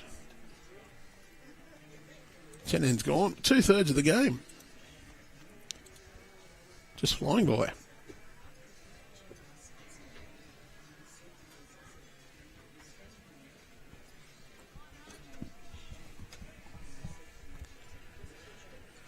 Oh, there's a few commenting on the Facebook that are fans of WA. Richard Attrell, woohoo, great bowl was.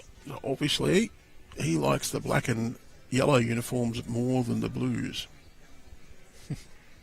That's okay. I'm not a fan of watching some of the professional sports now because I cannot stand when the crowd boos one of the teams. The level of hate I just find really disgusting. You're there to watch a contest, and without the opponents, you're not going to have a contest. Yeah. So you don't need to angle that vitriol, that boo at them. It's just not done, old Dean. Yeah. Some people would call it being passionate. Some people would call it stupidity. I get being disappointed that your team gets beat. I get it that you don't like the opposition performing well, but enjoy the skill. I don't really like it when someone rips my bowl out of the head, but I have to appreciate that they played a good bowl. Oh no, I've booed that.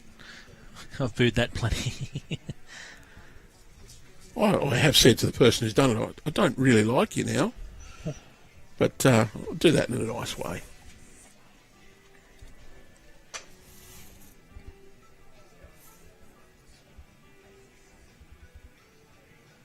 I've always said if 𝐋𝐈𝐕𝐄 was an Australian, we'd love him. Oh, I wouldn't go that far.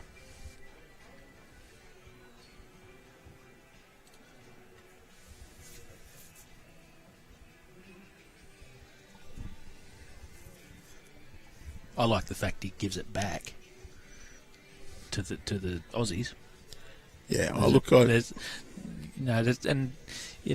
that's never generally mean-spirited stuff. Like, he might give it back as he's very passionate, but then you'll see footage later of them having a beer together once the game's finished. Yes. And look, I think the things like the IPL has changed. Yeah, the relations in international cricket. They now are play teammates. together in a lot of stuff. They understand each other more. So, yep. And similarly, I think the top level of bowls has gone a bit the same, because you've got fellas like the Neck, Teasy, Gary Kelly, and Jeremy Henry, and even Benny Twist, Disco. They play in Queensland and in South Australia, and a few of those guys come and play here. So the top players, not only are they opponents, but they're teammates in other competitions. So that the level of respect just changes a little bit. Yeah, well, I was watching a rerun of the World Championships singles final the other day. Gary Kelly v Ryan Bester. And the first person up to congratulate Ryan Bester at the end was Aaron Sheriff. Exactly. Club mates, opposition.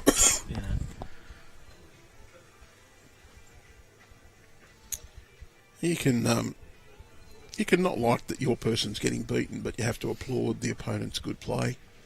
Yeah. Mutual respect.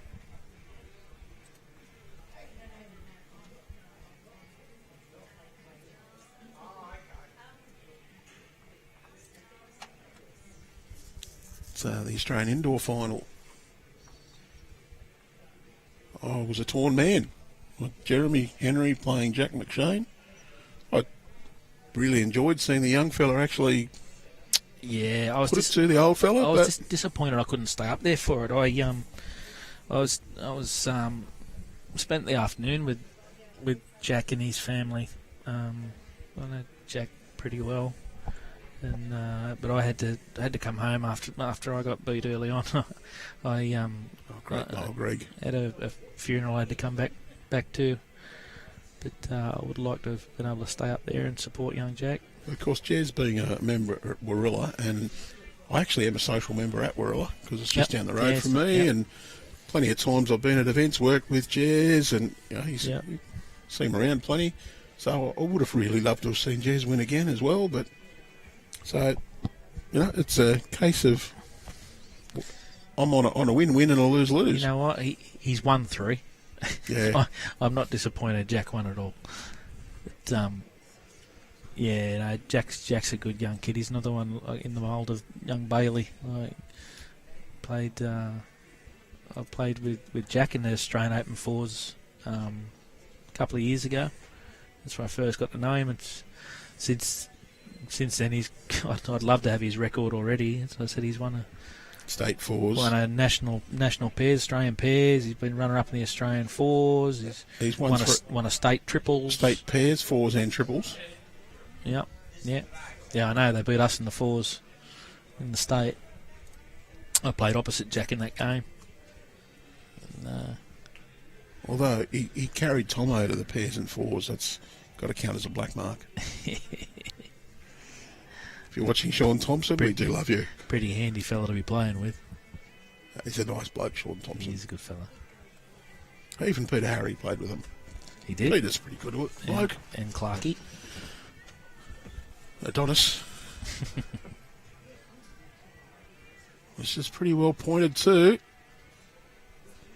Well, WA's in a little bit of trouble on this head. I reckon that's 5. No option here. You've got to draw. Yeah, take his medicine. Be happy to be 2 down. If he draws to the split, he may get second shot. He's going to get a scrub off the front one.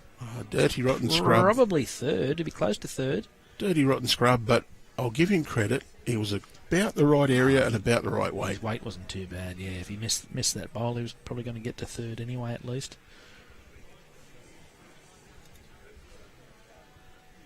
That one's... It may be a little bit of good fortune about it, but the little bit of good fortune came about because he pointed it to about the right spot to start with.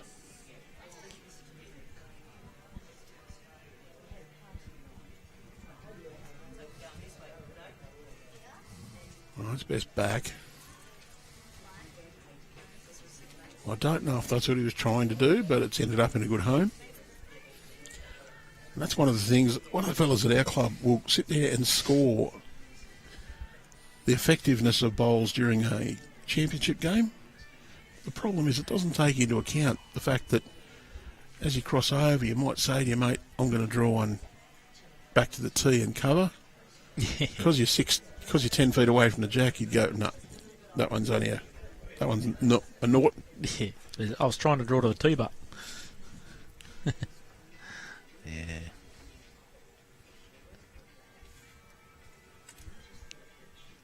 Ooh. There we go. I did have someone say to me one day, last bowl of the head, I drew 6th shot. We had the first 5, so that was all right. Jack was out near the boundary line and I drew to the centre line. And he said to me, that wasn't a very good bowl. Did it count? He said, well, yeah. So it was one of my best ones ever. I said, yeah, but you're 10 feet from the jack. Did it count? That's all it's got to do.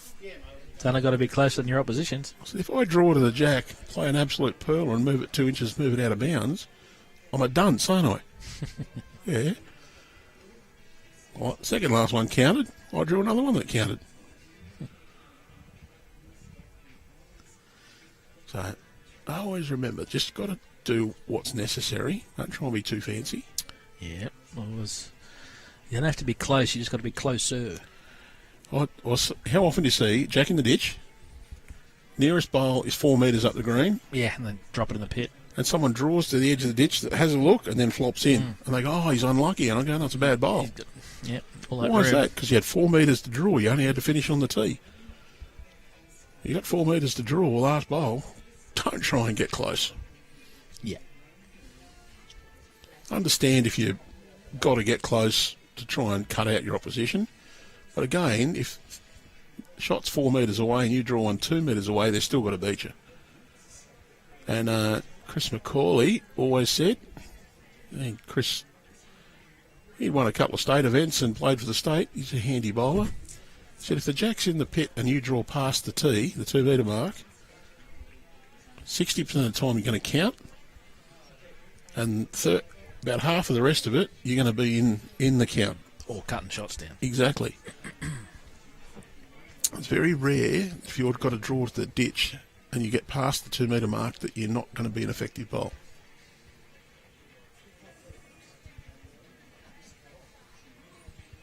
Looks like he's going to play... Looking down the backhand there, he's going to try and get a little pop on that jack. I'm looking to move the jack a foot or two. If he just does wonder- that, he can make 5. I just wonder if he's not looking to get rid of the yellow disc bowl. Oh, it's in front of the jack. He'd be mad if he played too much weight to do it. He's only got to move the jack a foot or two. He's not playing big weight. Yeah, he's too high, but He won't come back from there. And he's got the arms up. he had the speed for it. If he got down to the split, he was a chance of moving the jack to get that result.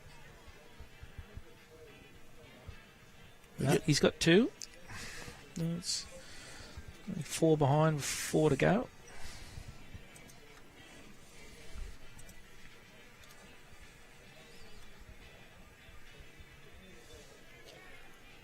I suppose it's a case of where you decide you have to be greedy or not. Yeah, but last thing he would have wanted to do was Give it go away, 1 or 2 yeah. down, then it's a 4-shot swing.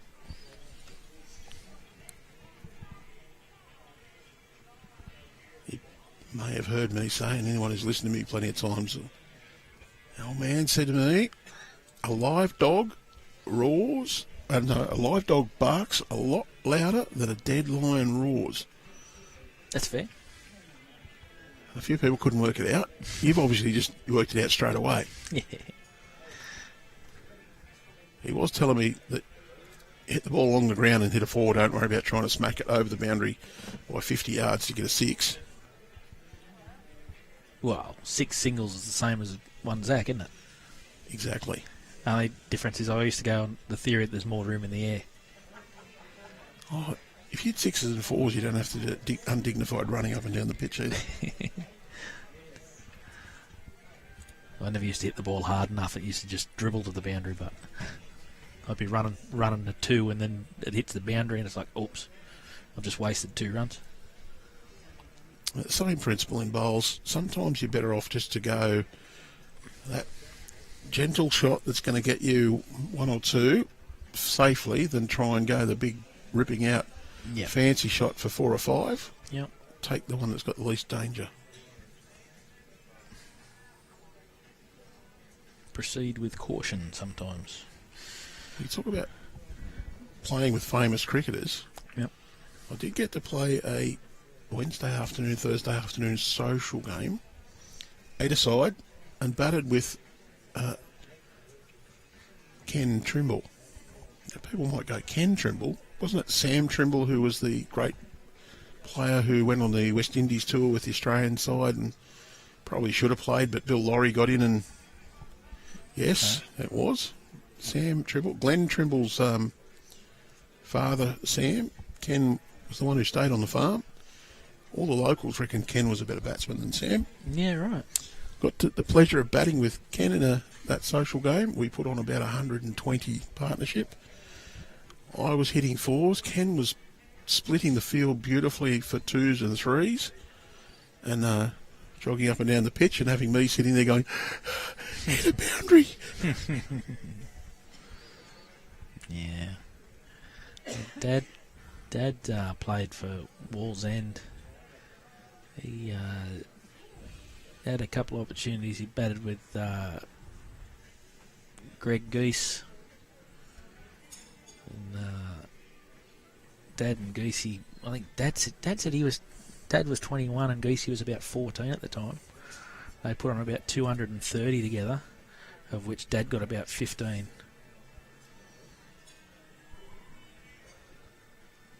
Maybe a fraction more. I might have embellished that a little bit, but I'm sure Dad, if Dad's listening, he'll have a chop at me next time he sees me. But yeah, Geesey scored a double at 14.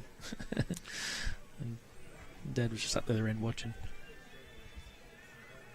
I still reckon one of the best innings I ever made. I made 7, not out. About an hour and 20 that was left before stumps.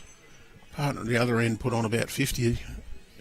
And we went from being in dire trouble to a competitive score.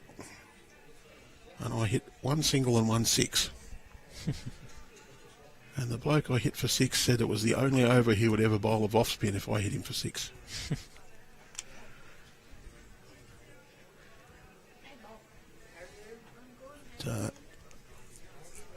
get to play more good bowlers. Had the pleasure in a big tournament of playing against Ryan Bester. Well, it was actually Peter Bellis and Ryan Bester in that order. When they were at Cabramatta. Yep. And 15 ends, 15 all. Yeah, right. And then Peter and Ryan looked at the scoreboard, I think, and went, this pair aren't that good. Or they said, oh, maybe we better do something. And they played. I still remember we were holding 2. And Peter said to Ryan, 7 feet away onto the edge of that bowl, you'll get that one, we'll move the jack as well, and we'll get a handful. And I looked and thought, oh, yeah, I can see that. Bang, bang, 5 down. Just phenomenal. We probably dropped off a little bit, but they just hammered us. And it was a pleasure to watch in one way.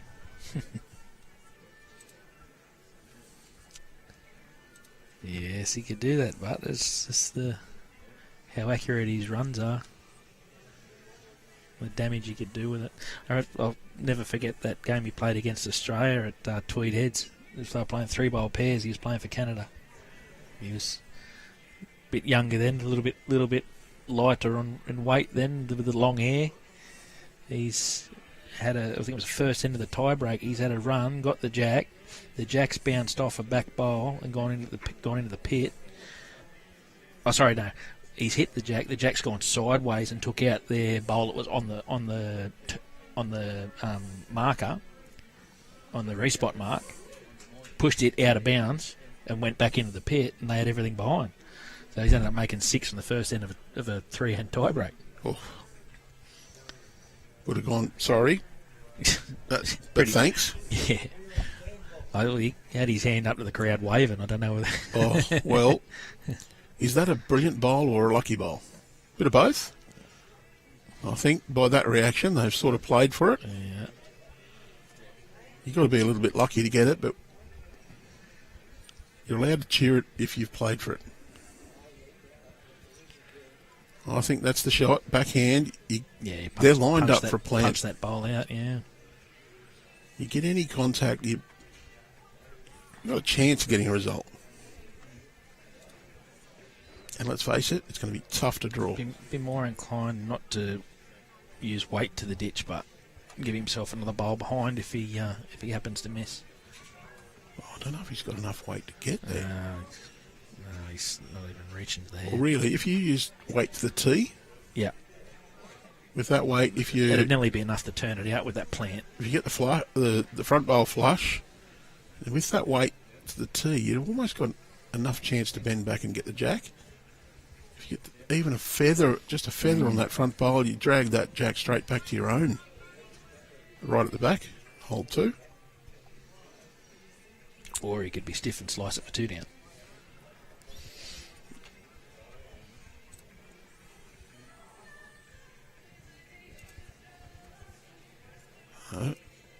Greg John, I'd be trying to draw a toucher here if I'm in the Blues camp. Yeah, he's not far away. He's just behind. It's going to be a handy bowl regardless. That's actually why I'd be trying to draw a toucher, because if you're a bit long, you just finish in behind, and that makes that value a little bit less.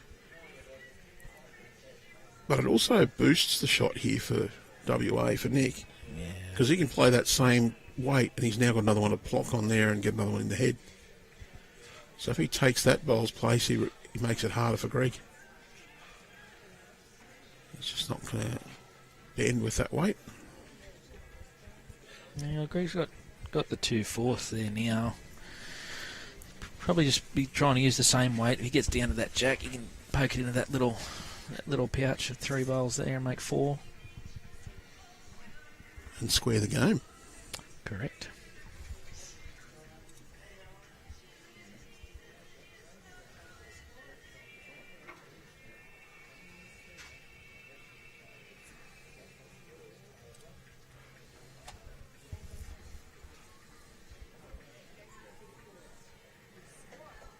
Yeah, still just a fraction higher to get to the jack, but it's another one in the head.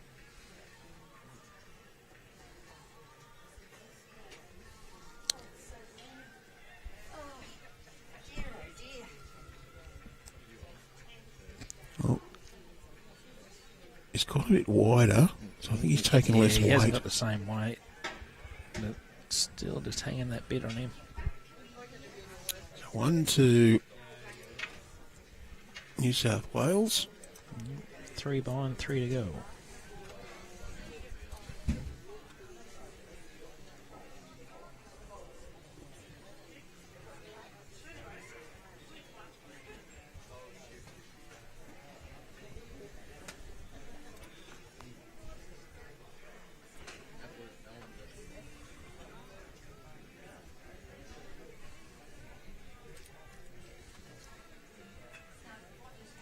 The New South Wales boys are getting the score ticking over in their favour now, which is giving them that little bit of momentum. Just look along the rinks. I can't see the next board. There's a little garden gnome in front of it. But the Blues leading 22-10 after 11 on rink 15, 20-10 after 15 on the next one, and 13-8. 22-4 on rink 15 as well. Yep. So they're in front on all 6 rinks. Oh, sorry, in front on 4 of the rinks we can see. Just behind on this one. So that's 3 points a rink win, and then the state that wins the most number of games in the day gets an additional 20. Oh, right. So the most points over the 5 days will get you the overall shield.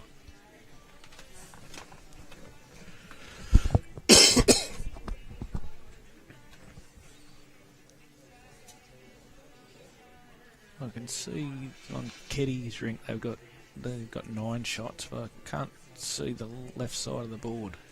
You might be able to see it now, can you? No, there's still somebody in the way. Oh, there we go. Gary, I think. 14-9. 14-9.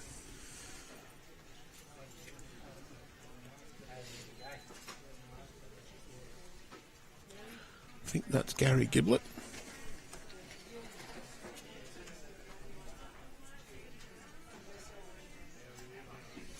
Which I only know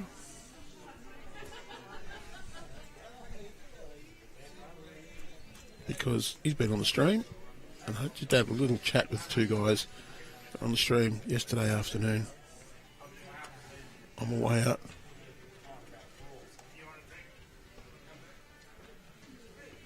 I'll have a look at what's on the table at the moment for the National Bowling Arm Championships. And the ladder. The Blues, they're running 3rd at the moment, 34 points behind Victoria. It sounds a lot, but pick up 20 here and 20 tomorrow. Just could close the gap. I think the Vics might have got that advantage by beating them. So Victoria currently on 127, Queensland on 108, New South Wales 93, South Australia 75, Western Australia 52, Tasmania 44.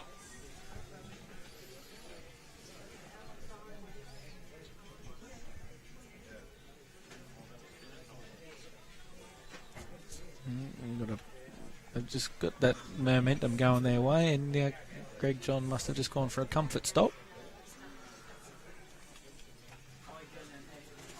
Little trip just up there. Hopefully for his sake it hasn't halted their momentum.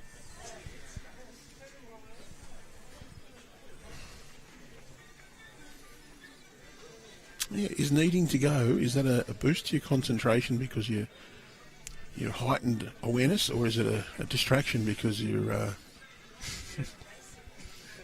in urgent need? Well, if you got to go, you got to go. I'll digress a bit more. That the Mythbusters, a great TV show, did a study in controlled circumstances of whether needing to go to the toilet or being drunk was a worse effect on your driving of a car. Surely it was the second one. And it was pretty even, actually. Really? But they did go to some extreme lengths. Oh, God. Both involved drinking. Yeah, right. Not a study I'd recommend you try to replicate, but No. the Blues holding a couple here. Two bowls closest to the centre line have the sky blue discs. This looks all right to me. Well, he's got a bit too much weight, hasn't he?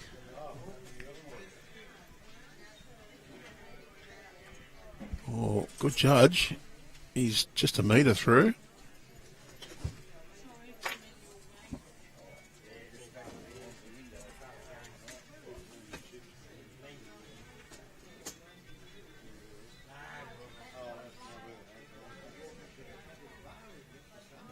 Yeah, it's not out enough. I just wonder sometimes whether the sun on the edge of the green like this with the shadow line is a distraction to make you go narrow or wide because you just miss your line. Yeah, it may depend on how he gets his grass line. If I generally take a mark off the bank or up near the bank somewhere, so to me, unless it's changed unless the green's changed, the speed's changed, that wouldn't affect me, but It will make a slight difference to the speed of the green. I'm not sure how much at this stage. But I do know the first time I played on a synthetic green, I was in big trouble because I use a mark on the green. yeah, right. So get on a green with absolutely no variation in colour. Yep. What do you aim at? Yep, makes it difficult. I still don't really have an answer. There's another counter there. How far away is generally that mark that you pick out on the green? It's somewhere from 2/3 to jack high, Yeah, right. Okay. depending on the speed. Yep. Really quick green, it might come back to about halfway, but that's not very often. I have had a couple of really good games on the indoor at Warilla, so I've obviously got over it, but Yep. that's an interesting challenge, and it's if you have never played on a synthetic green, you get on one that's all uniform colour, it can just look that bit different. I remember the old training and coaching manuals. Ian Schuback used to say, pick a mark that was jack high. Out, jack high to it, out towards the boundary peg. Well, Try and run over the top of it. Yep.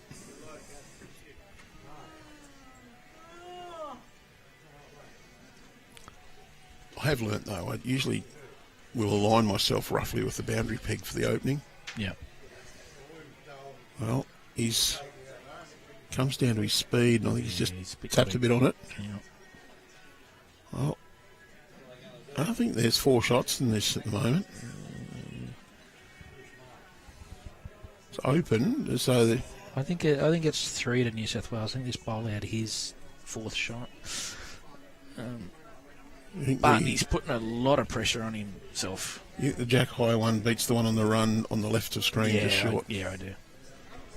Yeah, he could be right. Greg, he can play through that one short. Yeah, and turn it another count. Won't need much to get in. If he gets underneath it, he's really good. Got the right weight and he misses it, then he's... his weight seems fair. Not quite. Might just be a little bit of an eye irritant for Nick, though. Yeah. It'd nearly be worth playing the backhand and drawing down to that second shot. All he can do is turn in Greg's last bowl.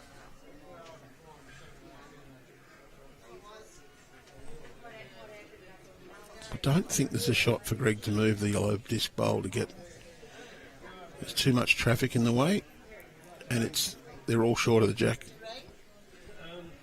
I think Greg's better off just to... I'd actually think about trying to just draw a little tiny toucher. Just smother that jack. And if you're a little bit wide, you run into your own bowls, rolling once to count. Just to make sure you've got that slightly tight line, because that's gone wider. Yep. Yeah, Greg's got his arm out, willing it in, but you've pushed it, mate. Actually, there's a good line for a dead draw. Making it hard on himself. Now, maybe you'd probably play the backhand with a yard of weight. He can turn his bowl up on the run and land the inside half of the blue bowl in front of the jack there. Picks the jack clean. It's the only danger is that you get just a slight piece of the blue disc bowl short. It doesn't go out, just goes towards your own, and you fly straight through that gap. Yeah, I'm only talking maybe using 4 feet of weight down that hand. Like, last thing he wants to do is play the forehand and then turn one of those two on the forehand that doesn't count into the head as well. Maybe just enough weight to get your own bowl behind. Try and sit the front one.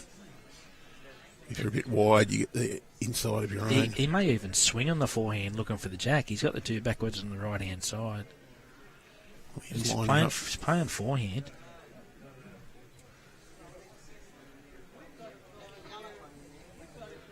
Yeah, he's swinging for the jack, but I don't think he's quite... Well, he might get one bowl out.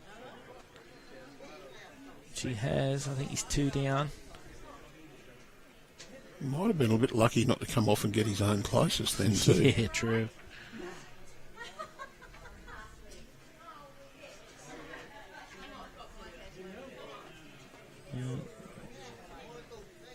One behind with 2 to play.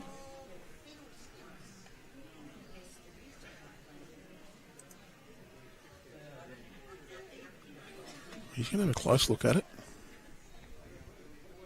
Is it wishful thinking? He's getting the tape out. At least he hasn't walked around for 10 minutes before getting the tape out. See people wander around, then get the tape out. I think just get the tape out to start with. I know, I'll do a rough, quick measure. Yeah, it's only the 2. Definitely only 2. It was more wishful thinking. 1 shot, 2 ends. We're in for a good finish, hopefully. Yeah, I like the team's game. You'd suspect with the momentum being on New South Wales side, if they can keep it going and keep putting the pressure on, then they might be a big chance.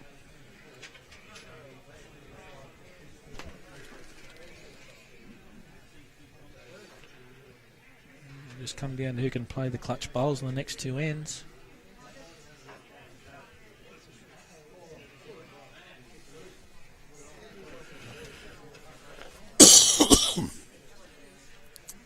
Yeah, or somebody else wants to join in the thongs debate.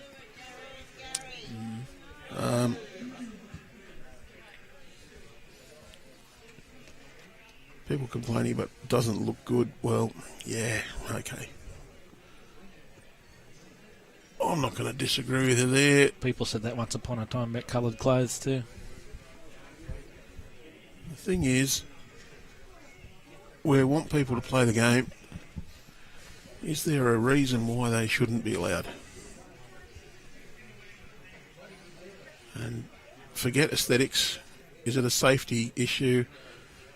You could drop a bowl on your foot. Doesn't matter what you're wearing on your feet unless they're steel cap boots. It's going to hurt and potentially do damage. If you get hit by a drive, again, unless you're wearing steel cap boots, it's going to hurt, potentially do damage. Yep. Is there a safety reason why they shouldn't be worn? I don't think so. Do they look terrible? That's up to your opinion. I particularly don't think they look fantastic, but I won't wear them because I'll get sunburnt feet. I've got office workers' legs. which are almost as wide as coal miners' legs. I actually found with them being a rubber compound, when it's hot, my feet would still sweat. So I'd slide. You'd plant your foot, and your foot would slide in the thong. I couldn't wear them for that. I've had a couple of rolls in them, but yeah, that'd do my head in not having that stability with my foot sliding in the actual thong. Look, there's still some people who think we shouldn't allow shorts. Yeah, correct. Or the women should only play in knee-length skirts.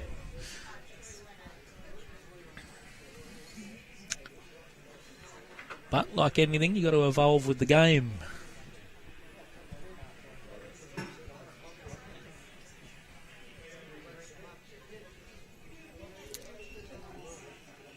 It's like, should the women be allowed to play wearing those tight leggings? Again, I'm not the fashion police. I know one thing: I should not be allowed to play wearing those tight leggings. That would be the backdrop for a horror picture. Yeah, I second the motion. I'm also not going to wear Speedos.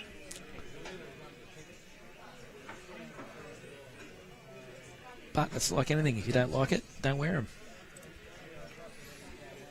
Same as you don't like certain things on TV. If you don't like it, change the channel. It's just because one person doesn't like it doesn't mean others don't. I'm not a fan of bucket hats either. Yeah, that's fair. Mainly because I've got a melon the size of it. And they look awful, but Yeah. well, this is a good bowl. This might just swing the momentum back to WA. And we've seen when that jack gets moved out to that side of the green, it's very tricky to draw.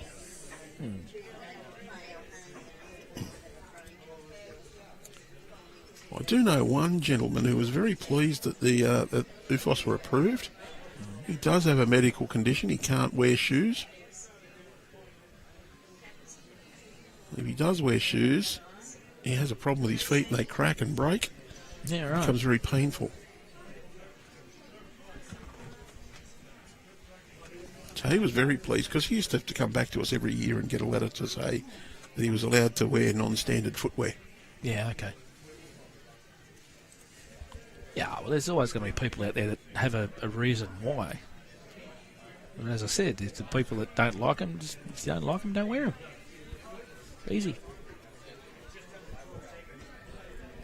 This looks heavy to me. He's going to pick up the jack on the way through it. No. Well, it would have been a real killer blow if it did. Yeah. And that wouldn't have been it. And he didn't mean to do it, so it would have been a nasty way to win. If you tried to do it and did it, buried it, just to make sure you're going to... Don't have a problem. Whether you try to or not, if you do happen to pick it up, the rule book says you've got to take it. Yeah, I've never seen anybody say, I didn't mean to do that. Pick it up and put it back, will you? Yeah, correct.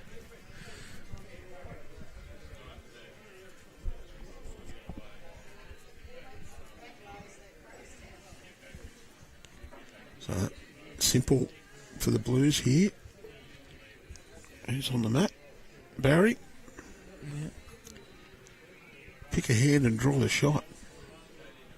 They're almost bound to play the backhand side here too. Too much traffic on the way up the other. Yeah, you wouldn't want to crash on that short New South Wales bowl. But as I said, this is where it gets in their head. That they've already hit that sort of track a little bit wide once. It would be better being a fraction narrower and drawing to the Western Australian bowls than being Greg too likes wide. it. On his speed. He sits on the inside of it. Oh, well. It's just a fraction heavy. You're an inch off being a genius.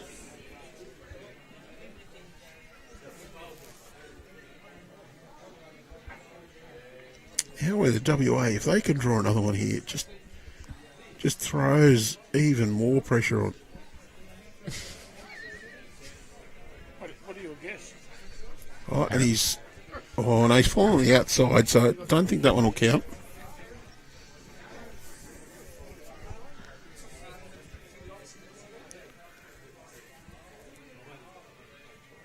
I have to tell some of these people that beer is not the answer. Here's the question. The answer is yes. He just wants this to hold on and get the inside. Again, he's almost a genius, but this time he's a foot off a genius instead of an inch. B is the answer, but they can't remember the question.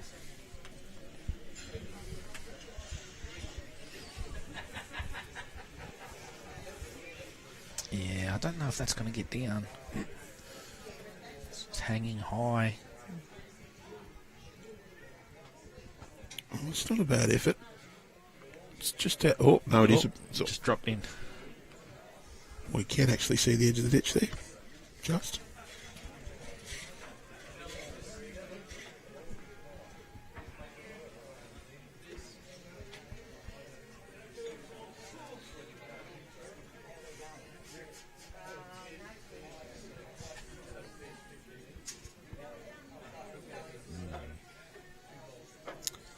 I reckon I know some players who would now play a running shot on their forehand, looking to hit the blue bowl and punch it onto the shot bowl there and stay. The bowl just fell over. I thought it was fallen before. I wouldn't play that shot because I'd miss. Now, if he sits the yellow one, he's close. Oh, wow. And the green bowl nudged it again. Well, you'd have to say so far it's not your end, fellas, to the Blues. Whereas WA, you're just doing enough. Here's where Nick, he really wants to get this nailed. He's heavy again. Is he tight enough to get her? No, you're not tight enough either. There wasn't much wrong with Greg's weight, but as I said, Greg's the one that's been playing that wider track, and he's been holding. So I think it'll be interesting to see whether he gets it right out or not.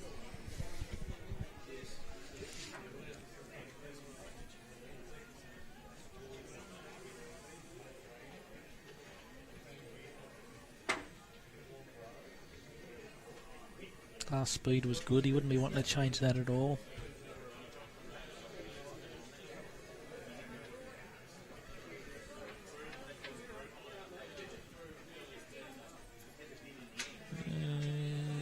Looks tight. It's turning, but it's all in his weight. If he gets the edge of the yellow, he might get his own and flop back.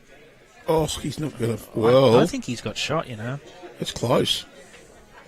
If not, he's definitely cut one out. One to go. I didn't see what that signal was. It was just in behind him. I thought Warwick held a finger up to say he was holding shot.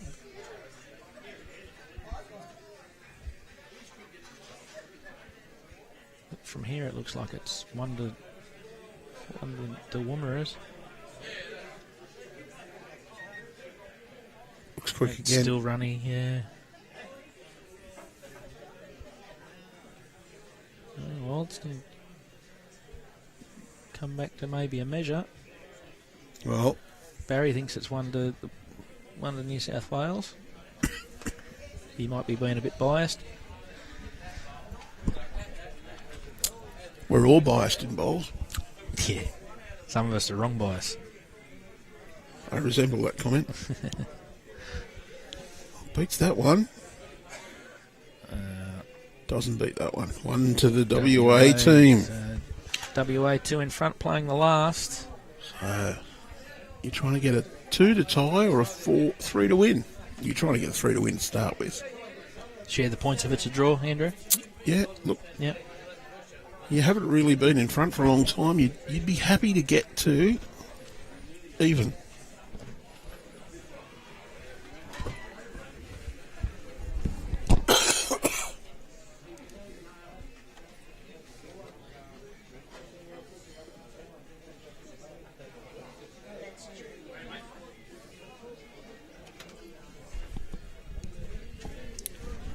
Another thing, you'd know the results from this morning, whether or not you were up on rinks or not.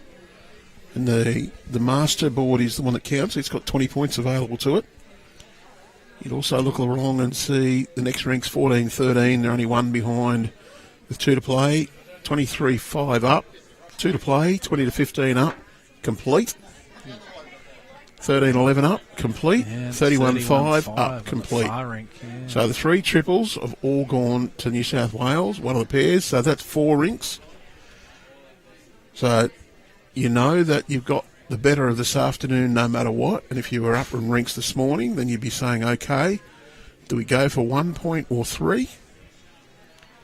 You'd be saying, well, we'll aim for 3, but we'll settle for 1 if we can get 2 to draw. So I got a quick question for you. If we're playing 15 end game, the far games. I was going to say there's 17 ends on triples, those boards. Yes. So they played 2 bowl triples. They played 17. Right. 15 ends of 4s and 21 up in the singles. Right. I did have a double blink as well there I for a just looked at second. that and Hang on a minute. Hang on. Are they playing the wrong amount of ends or?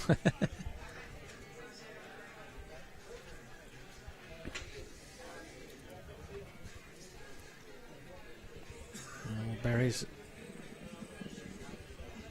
not far off the line. It's all in his speed,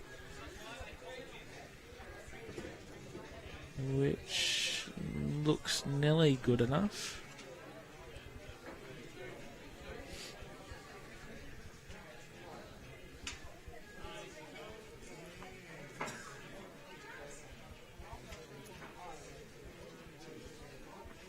I'll put you on the spot. Mm-hmm. I'll get you to give me two lots of one things. What's the one thing you reckon we should be changing about the game? And what's the one thing you reckon we should definitely not be changing about the game? Oh, wow. And the way it's played in New South Wales. I'll give you the opportunity there to go big or little. Mate, that's not in my pay grade. I don't get to decide these things.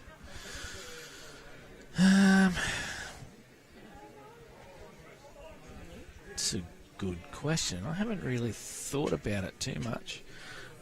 I wouldn't mind changing something the way Pennants is played, because it can get a little bit monotonous at times, especially with all the two different, the men's pennant and the open pennant. Maybe I heard once about a 21 end game being split into 3 games of 7, just for something different. Yep. So you're playing against all 3 rinks. Yep. That'd be something completely different. Maybe give that a whirl with the single gender pennant.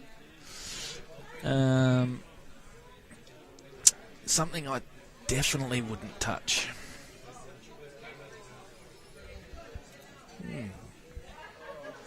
I might have to sit on that one for a second. That's all right. You can think about it. Yeah, I think you'll be able to hear the cogs turning. I'm just trying to stimulate people out there as well to have a think about it, to see what they love and what they don't love. I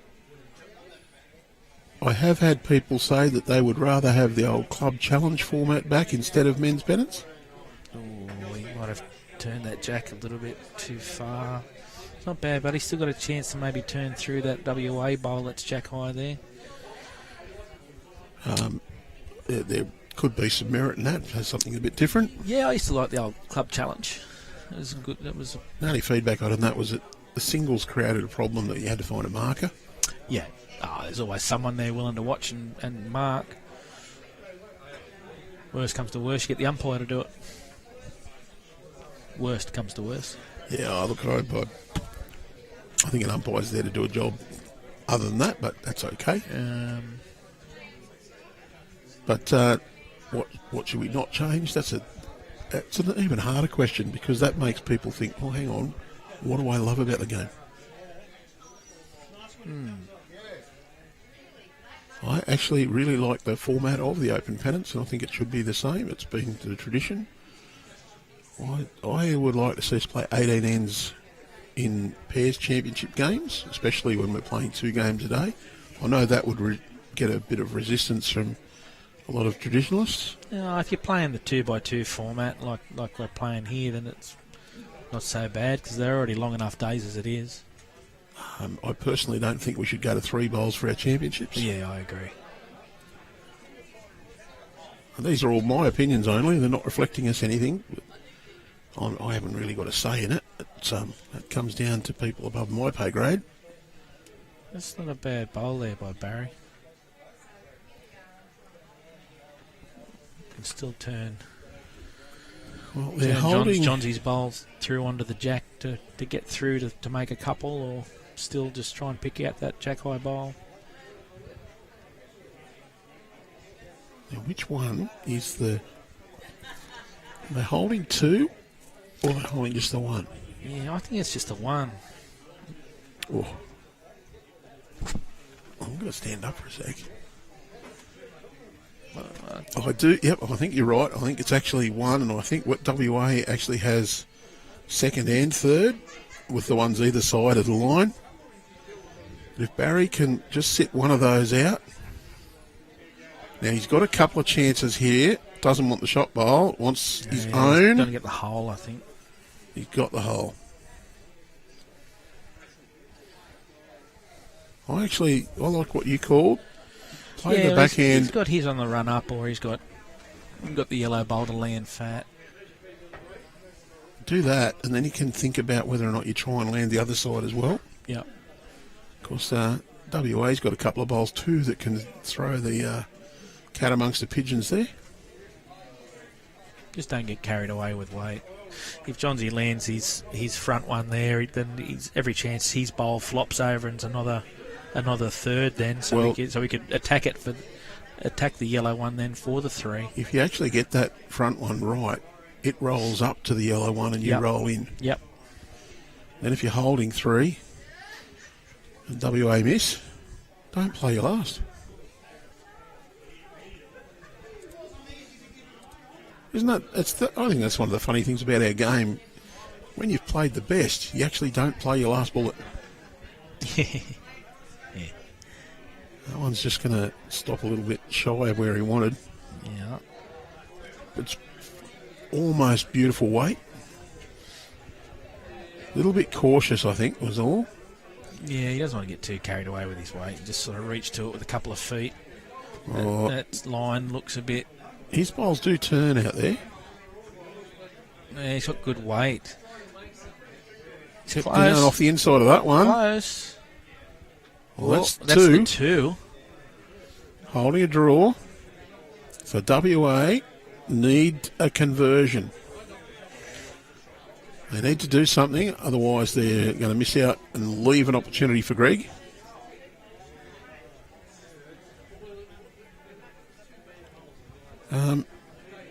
He can't go quick either, can Nick?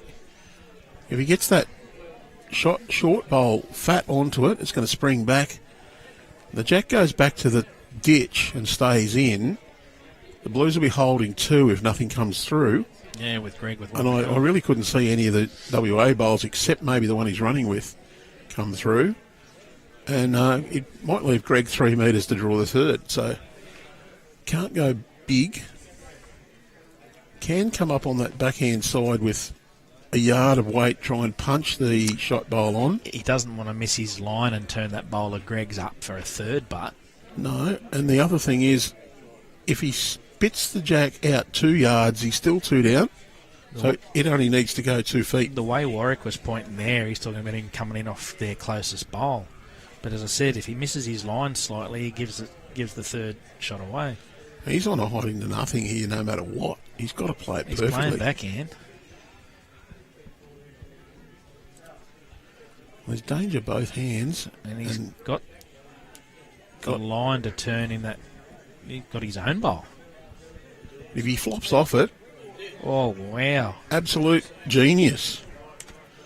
As we said, he's got to play it perfectly, and he did. Oh, Johnsy, up to you.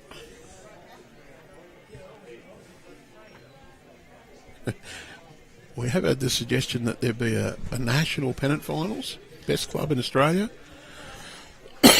Uniformed grading. Well, you only play the top grade, and there's not going to be uniform grading then, it's going to be the top grade. Because I can tell you that the grade grade 2 or 3 in New South Wales does not correspond with the grade 2 or 3 in South Australia or Tasmania. And in fact, grade 2 or 3 doesn't necessarily correspond from one area to the others in New South Wales to an extent. But that also varies from year to year. It all depends on who's won, who's lost, who's gone up, who's gone down, who's gained players. He's in the area, He's close. here, Johnsy. Close. Get it. Oh. Stiff as a board. Well, thanks for joining us, Andrew Reese, as WA Not a problem. Have runs enjoyed out it. a Thank you. 13-10 victory. All of our listeners think it's 2 because they were getting bored listening to just me yesterday. Good to have a state over 40s representative on board, our resident expert today. It's all good. I've enjoyed it. Thank you. Don't forget to join us tomorrow for round 9 and 10, the final day of the Australian National Bowling Arm Championships, coming to you live from East Maitland. And for those in New South Wales, get your entries in for the mixed pairs. But apart from that, it's a good evening to you. Have a great evening, and we'll